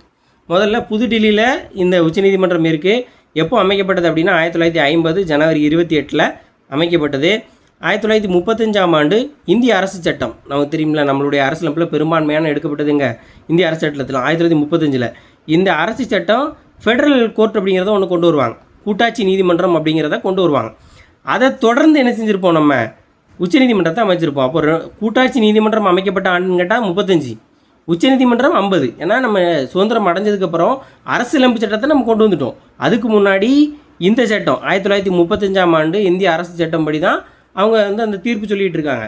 ஆனால் நம்ம இப்போ என்ன செய்கிறோம், புதுசாக ஒரு விஷயத்தை கொண்டு வந்துட்டோம், அரசியலமைப்பு சட்டம். அப்போ அதைத்தான் நம்ம ஃபாலோ பண்ணணும். அப்போ அந்த அரசியலமைப்பு சட்டத்தில் எழுதப்பட்ட உச்சநீதிமன்றம்ங்கிறது நடைமுறைக்கு வரணும். அது எப்போ வரும், நம்மளுடைய அரசியலமைப்பு சட்டம் நடைமுறைக்கு வந்ததுக்கப்புறம் 1950 ஜனவரி 28 நம்ம உச்சநீதிமன்றத்தை கொண்டு வரோம். ஸோ அந்த ரெண்டுக்குள்ளே வித்தியாசத்தை புரிஞ்சுக்கணும். இது ஃபெடரல் கோர்ட், இது வந்து சுப்ரீம் கோர்ட். ஃபெடரல் கோர்ட் வந்து எந்த அடிப்படையில் இருக்குன்னா 35வது இந்திய அரசு சட்டத்தின்படி இயங்கும். இந்த உச்சநீதிமன்றம் எப்படி இயங்கும்னா இந்திய அரசியலமைப்பு சட்டம் 1950 ஜனவரி 26ஆம் ஆண்டு 26 அன்று நடைமுறைக்கு வந்த இந்திய அரசியலமைப்பு சட்டத்தின்படி இது பண்ணும். அதை புரிஞ்சுக்கணும். அப்போ இந்திய உச்சநீதிமன்றம்ங்கிறது தொடங்கும் போது எப்படி இருந்துச்சுன்னா மொத்தம் 8 பேர், ஒரு தலைமை நீதிபதி ப்ளஸ் 7, 1 + 7 அப்படிங்கிற அடிப்படையில் 8 பேராக இருந்தாங்க. இப்போ எத்தனை பேர் இருக்காங்கன்னா 1 + 33 அப்படிங்கிற அடிப்படையில் ஒரு தலைமை நீதிபதி, 33 நீதிபதிகள், 34. இதை திரும்ப என்ன செய்ய போகிறாங்க, 1 + 37ன்னு கொண்டு வரதுக்கு கேபினெட் அப்ரூவ் பண்ணியிருக்காங்க. இது இன்னும் சட்டமாகலை. சட்டமாகும்போது நீதிபதிகளுடைய எண்ணிக்கையை 38ஆக மாறுறதுக்கு வாய்ப்புகள் இருக்குது. ஸோ இப்போது எத்தனைன்னு கேட்டால் 34, முதல்ல எத்தனைன்னு கேட்டால் 8. எப்படி இன்னும் கொண்டு வர போகிறாங்க அப்படின்னு எது கேபினெட் அப்ரூவ் பண்ணது அப்படின்னு பார்த்தோம்னா 38. நீதிபதிகள் நியமனம். இந்திய உச்சநீதிமன்ற நீதிபதி யார் நியமிப்பா, குடியரசுத் தலைவர் நியமிப்பார். உச்சநீதிமன்ற நீதிபதி மட்டும் இல்லை, மற்ற நீதிபதிகளையும் அவர் தான், தலைமை நீதிபதியும் அவர் தான் நியமிப்பார், மற்ற நீதிபதிகளையும் அவர் தான் நியமிப்பார். ஆனால் இங்கே ஒரு விஷயம் ரொம்ப ரொம்ப ரொம்ப முக்கியம், யாரோடைய ஆலோசனை பேரில் அமைச்சரவையை நியமிக்கணும்னா அமைச்சரவை பற்றி தெரிஞ்சது யார், பிரதமர் பேரில் நியமிப்பார். அப்போது இங்கே மற்ற நீதிபதியை நியமிக்கணும்னா யார்கிட்ட கேட்கணும், நீதிபதிகள் எல்லாரும் அடங்கி அந்த கொலிஜியம், நீதிபதிகள் எல்லாரும் இருக்கக்கூடிய அந்த அமைப்பு பேர் தான் கொலிஜியம். அந்த கொலிஜியம் என்ன சொல்லுதோ அந்த கொலிஜியமில் யாரை செலக்ட் பண்ண சொல்கிறாங்களோ அவங்க ஆலோசனை பேரில் தான் குடியரசுத் தலைவர் இதை நியமிப்பார். இது நிறையா எக்ஸாமில் கேட்டிருக்காங்க. 2019 group 4, 25 group 4, 23 group 4, engineering exam 21, இதில் எல்லாத்துலேயுமே குடியரசுத் தலைவர் உச்சநீதிமன்ற தலைமை நீதிபதி நியமிப்பவர் யார், என்ன அடிப்படையில் அவர் அதை நியமிக்கிறாரு, கொலிஜியம் சொல்கிறது படி நியமிப்பார். இதில் சில இடத்துல குழப்பறதுக்காக நம்மளை துணை குடியரசுத் தலைவர் சொன்ன மாதிரி, இல்லை உச்சநீதிமன்ற தலைமை நீதிபதி சொன்ன மாதிரி அப்படின்லாம் சொல்லுவாங்க. மூத்த நீதிபதிகள் குழு அந்த கொலிஜியம் சொல்கிறத படி தான் இருப்பார். அடுத்து ஒருத்தர் வந்து சுப்ரீம் கோர்ட்டோடைய ஜட்ஜ் ஆகணும் அப்படின்னா அவர் இந்திய குடிமகனாக இருக்கணும். எல்லாத்துக்குமே இதுதான். அடுத்து 5 வருஷம் ஹைகோர்ட்டில் ஜட்ஜாக இருந்திருக்கணும், இல்லை 10 வருஷம் ஹைகோர்ட்டில் வழக்கறிஞராக இருந்திருக்கணும். அவர் வக்கீலாக இருந்து வழக்காடிட்டு இருந்திருக்காருன்னா 10 வருஷம் அந்த வேலையை பார்த்துருக்கணும். ஜட்ஜாக இருந்தால் 5 வருஷம் ஜட்ஜாக இருந்தாலே, ஹைகோர்ட்டில் 5 வருஷம் ஜட்ஜாக இருந்தாலே அவர் வந்து சுப்ரீம் கோர்ட்டோட ஜட்ஜுக்கு வந்து ஒரு எலிஜிபிள். அடுத்து குடியரசுத் தலைவருடைய பார்வையில் சிறப்புமிக்க சட்ட வல்லுநராக இருக்க வேண்டும். இந்த லைன் வந்து பார்க்க சிம்பிளாக தெரியும், ஆனால் இது ஒரு ஆப்ஷனில் ஸ்டேட்மெண்ட்டில் கொடுப்பாங்க. குடியரசுத் தலைவர் பார்வையில் தெரிஞ்சு என்ன ஆக போகுது, இதெல்லாம் ஒரு விஷயமா, அவர் ஜட்ஜாக இருக்கக்கூடியவர் இவர் பார்வையில் சிறப்பாக அப்படி இருக்கணும் அப்படின்னு நம்ம நினச்சி அந்த வார்த்தையாக விட்டுறக்கூடாது. அப்போது குடியரசுத் தலைவர் பார்வையிலேயே அவர் எப்படி இருக்கணும், ஒரு பெரிய சட்ட வல்லுநராக தெரியணும். அந்த அளவுக்கு அவர் புகழ்பெற்றவராக, அவருடைய திறமையை வந்து வெற்றி வந்து இருக்கணும் அப்படின்னு சொல்கிறது. அதே மாதிரி அரசியலமைப்பு என்ன செய்யுது அப்படின்னா தற்கால அடிப்படையிலையும் உச்சநீதிமன்ற நீதிபதிகளை நியமிக்கிறதுக்கு வழிவகை செய்யுது. உச்சநீதிமன்ற தலைமை நீதிபதி உட்பட இதர நீதிபதிகளுடைய வயசு என்ன அப்படின்னா 65. அப்போது உச்சநீதிமன்றத்தில் தலைமை நீதிபதினாலும் சரி, மற்ற நீதிபதிகள்னாலும் சரி, நீதிபதிகளுடைய வயதுனா 65 ரிட்டீட் ஆவாங்க. இது ஒரு எக்ஸாமில் இது 65, ஹைகோர்ட் ஜட்ஜோட வயது வந்து 62. ஸோ 65 அப்படிங்கிறது இதுக்கு படிச்சுட்டு ஹைகோர்ட் ஜட்ஜுக்கு 62ங்கிறதுக்கு பதிலாக 65 தானே நம்ம ஜட்ஜுக்கு படிச்சிருக்கோம் அப்படின்னு சொல்லிட்டு ஒரு எக்ஸாமில் நான் மாற்றி போட்டிருக்கேன். இந்த மாதிரி நிறையா நமக்கு எக்ஸ்பீரியன்ஸ் இருக்கும். அதாவது நம்ம படிச்சிருப்போம், ஆனால் அந்த நேரத்தில் கன்ஃபியூஸ் ஆயிரும். ஸோ உச்சநீதிமன்ற ஜட்ஜோட வயசை தூக்கி கொண்டு யாருக்கு போட்டுருவோம், ஹைகோர்ட்டுக்கு போட்டுருவோம். அப்போ அந்த எக்ஸாமில் தப்பு பண்ணதுக்கு அப்புறம் தான் நான் ரியலைஸ் பண்ணேன் என்ன அப்படின்னா, எப்படி ஞாபகம் வச்சுக்கிட்டேன் அதுக்கப்புறம் அப்படின்னா, இருக்கிறதுலே அதிகம் இப்போ 62, 65, ஒன்று வந்து சுப்ரீம் கோர்ட் ஜட்ஜு, ஒன்று வந்து ஹைகோர்ட் ஜட்ஜு. எது அதிகமாக இருக்குது, 65. எது அதிகமான உயர்ந்த அமைப்பு, சுப்ரீம். அப்போ சுப்ரீம்னா 65 வயசு வரைக்கும் இருக்கலாம். கொஞ்சம் கம்மியானது என்னது ஹைகோர்ட்டு. அப்போ 62ங்கிறது அவங்களுக்கு அப்படி ஞாபகம் வச்சுக்கணும். அடுத்து பதவிக்காலம் முடிகிறதுக்கு முன்னாடி யார்கிட்ட பதவிகள் கொடுப்பாங்க? உச்சநீதிமன்ற நீதிபதிகள் இப்போ ஒரு குடியரசுத் தலைவர் போகிறாருன்னா துணைத் தலைவர்கிட்ட கொடுப்பாரு, சபாநாயகர் போகிறாருன்னா துணை சபாநாயகர்கிட்ட கொடுப்பாரு. உச்சநீதிமன்ற நீதிபதி போனார்னா அவருக்கு அடுத்துள்ள நீதிபதிகிட்ட கொடுக்க மாட்டார். யார்கிட்ட கொடுப்பாங்க? குடியரசுத் தலைவர்கிட்ட தான் பதவி விலகல் கடிதத்தை கொடுக்குறாங்க. அடுத்து ஒருவேளை பெரிய தவறு இழைச்சாங்க அப்படின்னா தீர்மானம் மூலமாக நாடாளுமன்றத்தின் மூலமாக குடியரசுத் தலைவர் என்ன செய்வார்? நாடாளுமன்றமும் நீக்கக்கூடிய அதிகாரம் இருக்குது. குடியரசுத் தலைவர்கிட்ட பதவி விலகலாம், இல்லை நாடாளுமன்றம் மூலமாக பெரிய தவறு பண்ணியிருந்தாங்கன்னா நம்ம தீர்மானம் நிறைவேற்றி அவங்கள என்ன செய்யலாம்? நீக்கலாம். உச்சநீதிமன்றத்துடைய தலைமையிடம் புதுடில்லியில் இருக்குது. ஆனாலும் அவர் இந்திய தலைமை நீதிபதியோட முடிவின்படி எந்த மாநிலத்தில்னாலும் என்ன செய்யலாம்? நீதிமன்றம் அமர்வு வைக்கலாம். இப்போ மெட்ராஸுடைய பெஞ்சு, ஹைகோர்ட் பெஞ்சு மதுரையில் இருக்குல்ல, அதே மாதிரி சுப்ரீம் கோர்ட்டுக்கும் எங்கேனாலும் இது பண்ணலாம். இப்போ சென்னையில் வைக்கிறதா சொல்கிறாங்க, அது எப்போ நடைமுறைக்கு வருது அப்படிங்கிறது தெரில. அடுத்து உச்சநீதிமன்றத்தோட அதிகாரம்னா அதுக்குன்னு சில ஸ்பெசிஃபிக்கான விஷயங்கள் இருக்குது. ஹைகோர்ட்டுக்கு இருக்கிற மாதிரி சுப்ரீம் கோர்ட்டுக்குன்னு முக்கியமான பணிகள் அப்படின்னா அது இருக்கிறதுல உச்சபட்ச அமைப்பு. அப்போது ஒரு தனி மனிதனுடைய பிரச்சனை அப்படின்னா அந்த அடிப்படை உரிமையில் பிரச்சனை அப்படிங்கும்போது அது என்ன செய்யும்? மற்றபடி பெரும்பாலும் 2 ஸ்டேட்டுக்கு இருக்கக்கூடிய பிரச்சனையை தான் பேசுவாங்க. 2 ஸ்டேட்டுக்கு இடையில் நதிநீர் பிரச்சனையா, இல்லை ஒரு மாநிலத்துக்கும் இன்னொரு மாநிலத்துக்கும் பிரச்சனையா, இல்லை ஒரு மாநிலத்துக்கும் இந்திய அரசாங்கத்துக்கும் உள்ள பிரச்சனையா அப்படின்னா இந்த மாதிரி பிரச்சனைகளில் தான் பெரும்பாலும் என்ன செய்வாங்க? உச்சநீதிமன்றத்துக்கு தான் போவாங்க. ஒரு மாநிலம் அப்படின்னா பெரும்பாலும் மாநிலம் மத்திய அரசு செய்யக்கூடியது எங்கள் மாநிலத்துக்கு விரோதமாக இருக்குது அப்படின்னா எங்கே போய் கேட்பாங்க? சுப்ரீம் கோர்ட்டில் தான் போய் கேட்பாங்க. சுப்ரீம் கோர்ட்டில் தனி மனித தத்துவம் அப்படிங்கும்போது அடிப்படை உரிமை தொடர்பாக உள்ள பிரச்சனைகள் தான் இதுவாகும். இன்னொன்று ஹைகோர்ட்டில் முடியாமல் ஜட்ஜ்மெண்ட் ஆகிட்டுனா திரும்ப அப்பீல் போகக்கூடிய இடமா என்ன இருக்கும்? அது இருக்கும். அதே மாதிரி நீதி பேராணைகளை என்ன செய்யும்? உச்சநீதிமன்றம் வரும். எத்தனை? 5 நீதி பேராணைகள் இருக்குது. அந்த 5 நீதி பேராணைகளையும் உச்சநீதிமன்றமும் கொடுக்க முடியும், உயர் நீதிமன்றமும் கொடுக்க முடியும். உச்சநீதிமன்றம் 32 ஆர்டிகிள் படி, உயர்நீதிமன்றம் 226 ஆர்டிகிள் படி. நம்ம அடுத்து பார்த்தோம்ல மேல்முறையீட்டு இருக்கிறதுலே உச்சபட்ச அதிகாரம் அப்படிங்கிறது யார்கிட்ட இருக்குது? உச்சநீதிமன்றத்திட்ட தான் இருக்குது. ஹைகோர்ட்டில் தீர்ப்பாகி திரும்ப அப்பீல் போனால் இங்கே போகும்.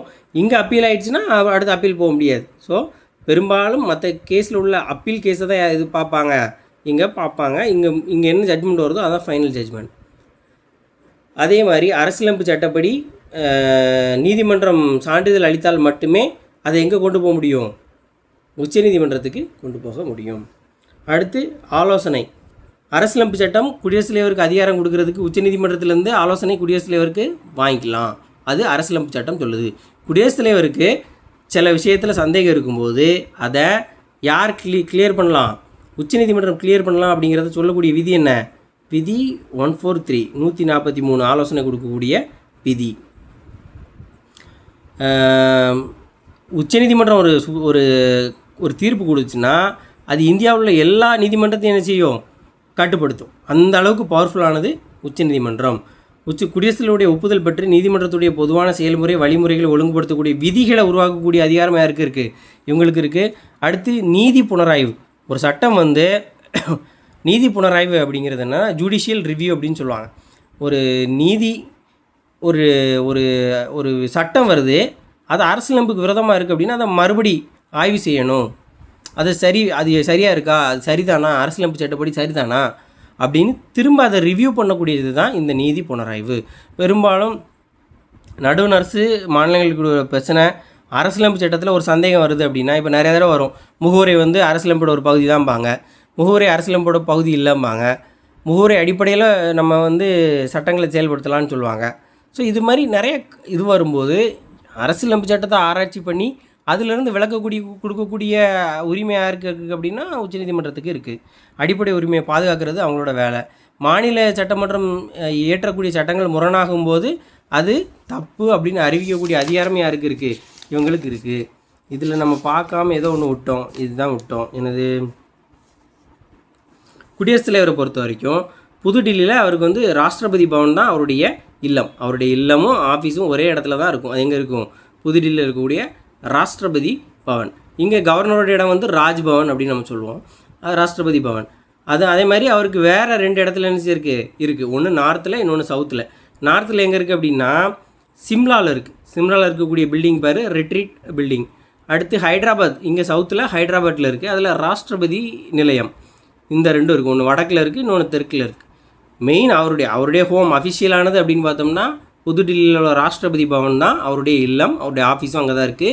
அது போக 2 இடத்துல, நார்த்தில் ஒன்று சவுத்தில் ஒன்று. நார்த்தில் சிம்லாவில் ரிட்ரீட் கட்டிடம், ஹைதராபாத்தில் ராஷ்டிரபதி நிலையம். ஸோ இதுவும் நம்ம பார்க்கணும். சின்ன சின்ன விஷயம் மாதிரி தான் இருக்கும், ஆனால் ரொம்ப முக்கியமான ஒரு பாடம். நடுவண் அரசு 3 இது ஒன்று நிர்வாகம், சட்டமன்றம், அடுத்து நீதித்துறை. குடியரசுத் தலைவர் பிரதமரையும் மற்ற அமைச்சர்களையும் அவருடைய ஆலோசனைப்படி நியமிக்கிறார்.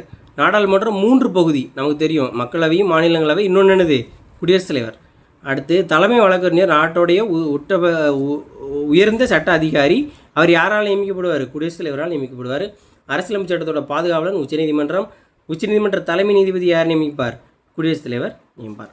அதே மாதிரி நம்மளுடைய பிரதமர்கள் நேருக்கு அப்புறம் குல்சாரிலால் நந்தா, லால் பகதூர் சாஸ்திரி. அதுக்கப்புறம் லால் பகதூர் சாஸ்திரி இறந்தப்புறம் குல்சாரிலால் நந்தா இருப்பார். திரும்ப இந்திரா காந்தி அம்மா, மொரார்ஜி தேசாய், சரண் சிங். 2வது முறையாக யார் வருவா? இந்திரா காந்தி வந்திருப்பாங்க.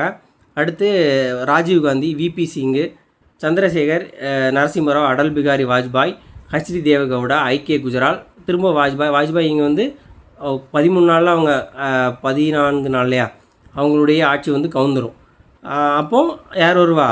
நம்மளுடைய இதில் வந்து ஜெயலலிதா அவர்களுடைய பங்கு உண்டு அப்படின்னு சொல்லுவாங்க. ஸோ சீக்கிரமே அவங்க ஆட்சி கவுந்துரும், கூட்டணி ஆட்சி அம்பாங்க, நம்பிக்கையில்லா தீர்மானம் மூலம் அவங்க ஆட்சி கவுந்துரும். திரும்ப ஒரு ஸ்ட்ராங்கான ஃபவுண்டேஷனில் அடல் பிகாரி வாஜ்பாய் வருவாங்க. அதுக்கப்புறமா டாக்டர் மன்மோகன் சிங் 4லேருந்து 14 வரைக்கும் இருப்பாங்க. நரேந்திர மோடி 14லேருந்து இப்போ வரைக்கும் அவர் பிரதமராக இருக்கிறார். ஸோ இந்தியாவுடைய 15வது பிரதமர் இவர் 2 தடவை இருந்திருப்பார். அதே மாதிரி வாஜ்பாய் 2 தடவை வந்திருப்பார், மன்மோகன் சிங் 2 தடவை வந்திருப்பார், ஆனால் மன்மோகன் தொடர்ந்து இருந்திருப்பார். இந்திரா காந்தி அம்மா 2 தடவை வந்திருக்காங்க. இந்திரா காந்தி அம்மா இதில் இருக்கும்போது நிறைய சட்டத்திருத்தங்கள் வரும், அந்த நிறைய கேசஸ் வரும். ஸோ அதெல்லாம் கவனமாக பார்க்கணும். ஸோ இதில் நிறைய கொஸ்டின்ஸ் வரும்.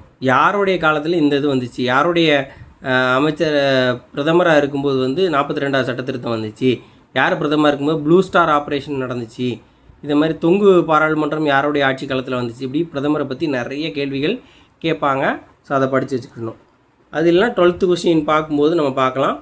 அடுத்து இங்கே யார் துணை பிரசிடென்ட், வைஸ் பிரசிடென்ட்?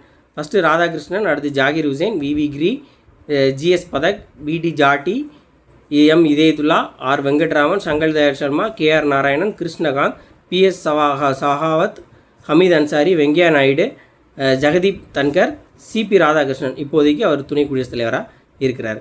இதில் பதவியில் இருக்கும்போது இறந்த ஒரே ஒரு துணை குடியரசுத் தலைவர் வந்து கிருஷ்ணகாந்த் அவர். அதே மாதிரி 6 பேர் வந்து என்ன இருக்காங்கன்னா குடியரசுத் தலைவர் துணைத் தலைவராக இருந்து தலைவராக மாறி இருக்காங்க. ராதாகிருஷ்ணன் தான் முதல்ல துணை குடியரசுத் தலைவராக இருந்து குடியரசுத் தலைவராக 2வது குடியரசுத் தலைவராக ஆனவர். அடுத்து ஜாகிர் ஹுசேனும் அதே மாதிரி துணை குடியரசுத் தலைவராக இருந்து குடியரசுத் தலைவராக இருப்பார்.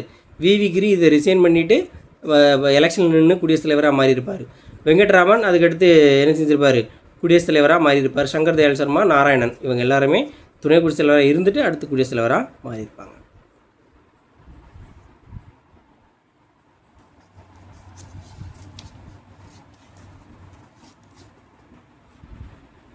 அடுத்து டெர்மினேட் அப்படின்னா ஒரு விஷயத்தை முடிவு கொண்டு வருது, டெர்மினேட் பண்ணுறது, அதை நீக்கிறதுன்னு அர்த்தம். எதிர்பாராத செலவு நிதி அப்படின்னா எமர்ஜென்சியாக நடக்கிற ஒரு விஷயத்துக்கு செலவு பண்ணக்கூடிய விதி. கண்டிஜென்சி ஃபண்ட் அப்படின்னு சொல்லுவோம். ஒரு பணம் வச்சுருப்போம் தனியாக, நம்ம ஆபத்து வந்துச்சுன்னா அதை எடுத்து பாரு கை கொடுக்குமாம்ல, அதே மாதிரி ஒரு ஆபத்து காலத்துக்கு செலவழிக்கிறதுக்காக ஒரு ஃபண்ட் வச்சுருப்பாங்க, அதை தான் கண்டிஜென்சி ஃபண்டுன்னு சொல்கிறாங்க. பொதுமன்பி பாடன் அப்படின்னு சொல்கிறாங்க. ஆளுநரை பொறுத்த வரைக்கும் 161, குடியரசுத் தலைவரை பொறுத்த வரைக்கும் 72. பெரும்பாலும் அதை யூஸ் பண்ண மாட்டாங்க, ஆனால் சட்டத்தில் நமக்கு இருக்குது 72. அடுத்து தண்டனை குறைக்கிறது அப்படின்னா ரீமிஷன். ஒரு தண்டனை ஒரு அளவு இருக்குது அப்படின்னா அந்த நேச்சர் ஆஃப் பனிஷ்மெண்ட்டோடைய தன்மையை மாற்றாமல் குறைக்கிறது. முன்னுரிமை பிரசிடென்ட்ஸ், ஒரு இம்பார்ட்டண்ட்டுக்கு ப்ரையாரிட்டி கொடுக்குறது, எது இம்பார்ட்டண்ட்டோ அதுக்கு முன்னுரிமை கொடுக்குறது. பதவி நிமித்தமாக ex officio, because of an office, அவர் அதில் இருக்கிறதுனால அவருக்கு அந்த இது கிடைக்கும். இப்போ எக்ஸ் அஃபிஷியோ சேர்மன் அப்படின்னு சொல்லுவோம், பதவி வழி தலைவர். ஒரு தலைவர் வந்து எப்படின்னா அங்கே உட்காந்தவர்னா ஆட்டோமேட்டிக்காக இங்கேயும் தலைவர் ஏறாரு. யார் ஒருத்தர் பிரதமராக இருக்காரோ அவர் ஆட்டோமேட்டிக்காக திட்டக்குழுவோட தலைவராரு. திட்டக்குழு தலைவர்னு தனியாக யாரையும் நம்ம நியமிக்க போகிறதில்ல. பதவி வழி தலைவர்னால் அந்த பதவி பிரதமர் பதவியில் யார் இருக்காங்களோ அவங்க திட்டக்குழு தலைவர் ஆயிடுவாங்க. குடியரசு துணைத் தலைவர் பதவியில் யார் இருக்காங்களோ அவங்க ஆட்டோமேட்டிக்காக மாநிலங்களுடைய தலைவராயிருவாங்க. இதுதான் எக்ஸ் அஃபிஷியல் சேர்மன். நடுவண் அரசுடைய அரசமைப்பு தலைவர். அரசமைப்பு அரசின் தலைவர்னால் குடியரசுத் தலைவர். ஒரு மசோதாவை நிதி மசோதா அல்லது மற்ற மசோதாவான்னு தீர்மானிக்கக்கூடிய அதிகாரம் யாருக்கு இருக்குது? சபாநாயகர்கிட்ட தான் இருக்குது. அடுத்து அமைச்சர்கள் யாருக்கு பொறுப்புடையவங்க? மக்களவைக்கு தான் பொறுப்புடையவங்க. மக்களவைக்கு தான், மக்கள் தான் ஓட்டு போட்டு தேர்ந்தெடுத்திருக்காங்க, அந்த மக்களவைக்கு தான் பொறுப்புடையவங்க. மக்களவை தேர்தல்னால் என்னது? 25 வயசு. 21ங்கிறது பஞ்சாயத்து தேர்தலில் பஞ்சாயத்து, 25 மக்களவை, 30 மாநிலங்களவை, 18ங்கிறது வாக்களிக்கக்கூடியது, 35ங்கிறது ஆளுநர், குடியரசுத் தலைவர், துணை குடியரசுத் தலைவர் தேர்தலில் நிற்கக்கூடியது. இந்திய மாநிலங்களுடைய எல்லைகளை மாற்றி அமைக்கக்கூடிய அதிகாரம். எல்லையை மாற்றி அமைக்கணுனாலே ஆர்டிகிள் 1லேருந்து 4 வரைக்கும் படித்து பார்த்தோம்னாலே நமக்கு தெரியும். அது யார்? நாடாளுமன்றம் தான். எல்லையெல்லாம் குடியரசுத் தலைவரோ பிரதமரோ மாநில அரசாங்கமோ அவங்களாவே ஒன்றுமே செய்ய முடியாது. நாடாளுமன்றத்தில் பாஸ் பண்ணி தான் அதை இது பண்ண முடியும். தனிப்பட்ட ஒரு ஆள் ஒன்றுமே செய்ய முடியாது. எந்த விதி அடிப்படையில் நிதி நெருக்கடிங்கிறது 360. இது தேசிய நெருக்கடி, மாநில நெருக்கடி, நிதி நெருக்கடி. உச்சநீதிமன்ற தலைமை நீதிபதி மற்ற நீதிபதி உச்சநீதிமன்ற தலைமை நீதிபதியை நியமிக்கக்கூடிய அளவுக்கு அதிகாரம் யாருக்கு இருக்குது? குடியரசுத் தலைவர் தான் இருக்குது. எந்த மசோதா குடியரசுத் தலைவர் ஒப்புதல் இன்றி நாடாளுமன்றத்தில் அறிமுகப்படுத்த முடியாது? நிதி மசோதா. நாட்டின் உண்மையான தலைவர் செய்தி தொடர்பாளர்னா யார்? மன் கி பாத் பிரதமர். அலுவல் வழியில் மாநிலங்களுடைய தலைவர் எக்ஸ் அஃபிஷியோ சேர்மன் குடியரசு துணைத் தலைவர். 2 அவையிலையும் கூட்ட தொடரில் பங்கு கொள்றதுக்கு உரையாற்றுறதுக்கு யார் உரிமை இருக்குது? நம்முடைய தலைமை வழக்கறிஞருக்கு இருக்குது. ஆனால் வாக்களிக்கக்கூடிய உரிமை மட்டும் அவருக்கு கிடையாது. உச்சநீதிமன்ற தலைமை நீதிபதியோட ஓய்வு மற்ற நீதிபதியோட ஓய்வுங்கிறது 65. உயர்நீதிமன்றம்னா 62. இந்திய அரசியலமைப்பு சட்டத்துடைய பாதுகாவலன் யார்? உச்சநீதிமன்றம். மாநிலங்களவையுடைய மொத்த உறுப்பினர்கள் அப்படிங்கிறது எவ்வளவு? 250. 12 பேர் இலக்கியம் அறிவியல் கலையில் அனுபவம் வாய்ந்த 12 பேரை அவர் நியமிப்பார். மாநிலங்களவை உறுப்பினராவதற்கு 30 வயதுக்கு குறைவாக இருக்கக்கூடாது. 30 வயசு இருக்கணும். உறுப்பினர்கள் மக்களால் தேர்ந்தெடுக்கப்படுதாங்க. மாநிலங்களவை உறுப்பினர்கள் மற்ற மக்களவை உறுப்பினர்களால் தேர்ந்தெடுக்கப்படுவாங்க. ஸோ மக்களால் அவங்க தேர்ந்தெடுக்கப்பட மாட்டாங்க. அப்போ 3 ரைட்டு, கடைசி உள்ளது தப்பு. உச்சநீதிமன்ற நீதிபதிகளோட ஓய்வு 62 இருக்காங்க. இது உயர், இது தப்பு. நடுவண் அரசு 3வது அங்கம் நீதித்துறை, கரெக்டு. அடிப்படை உரிமைகள் வழக்கு உச்சநீதிமன்றத்தோட மேல்முறையீட்டு அதிகாரங்களுக்கு உட்பட்டது. அடுத்து உச்சநீதிமன்றம் பிறப்பிக்க ஆணை இந்தியாவில் அனைத்து நீதிமன்றங்களையும் கட்டுப்படுத்தும். அடிப்படை உரிமை தொடர்பான வழக்குகளில் பொறுத்த வரைக்கும் உச்சநீதிமன்றத்துடைய மேல்முறையீட்டு அதிகாரங்கள் அடிப்படை உரிமைகள் தொடர்பாக அந்த வழக்குகள் யார் உச்சநீதிமன்ற தீர்ப்பு சொல்லிச்சுன்னா அதுக்கப்புறம் மேல்முறையீட்டு அதிகாரம் கிடையாது. அப்போது 2, 4ங்கிறது தான் சரியானது. விதி 53ங்கிறது யார்? குடியரசுத் தலைவருடைய அதிகாரங்கள். 76. அடுத்து 63ங்கிறது துணை குடியரசுத் தலைவர் அவருடைய அலுவலகம். 356ங்கிறது மாநில நெருக்கடி. 76ங்கிறது இந்திய அரசின் தலைமை வழக்கறிஞர் அலுவலகம். 352ங்கிறது உள்நாட்டு நெருக்கடி. ஸோ இதோட 2 பாடம் முடிஞ்சுது. நன்றி.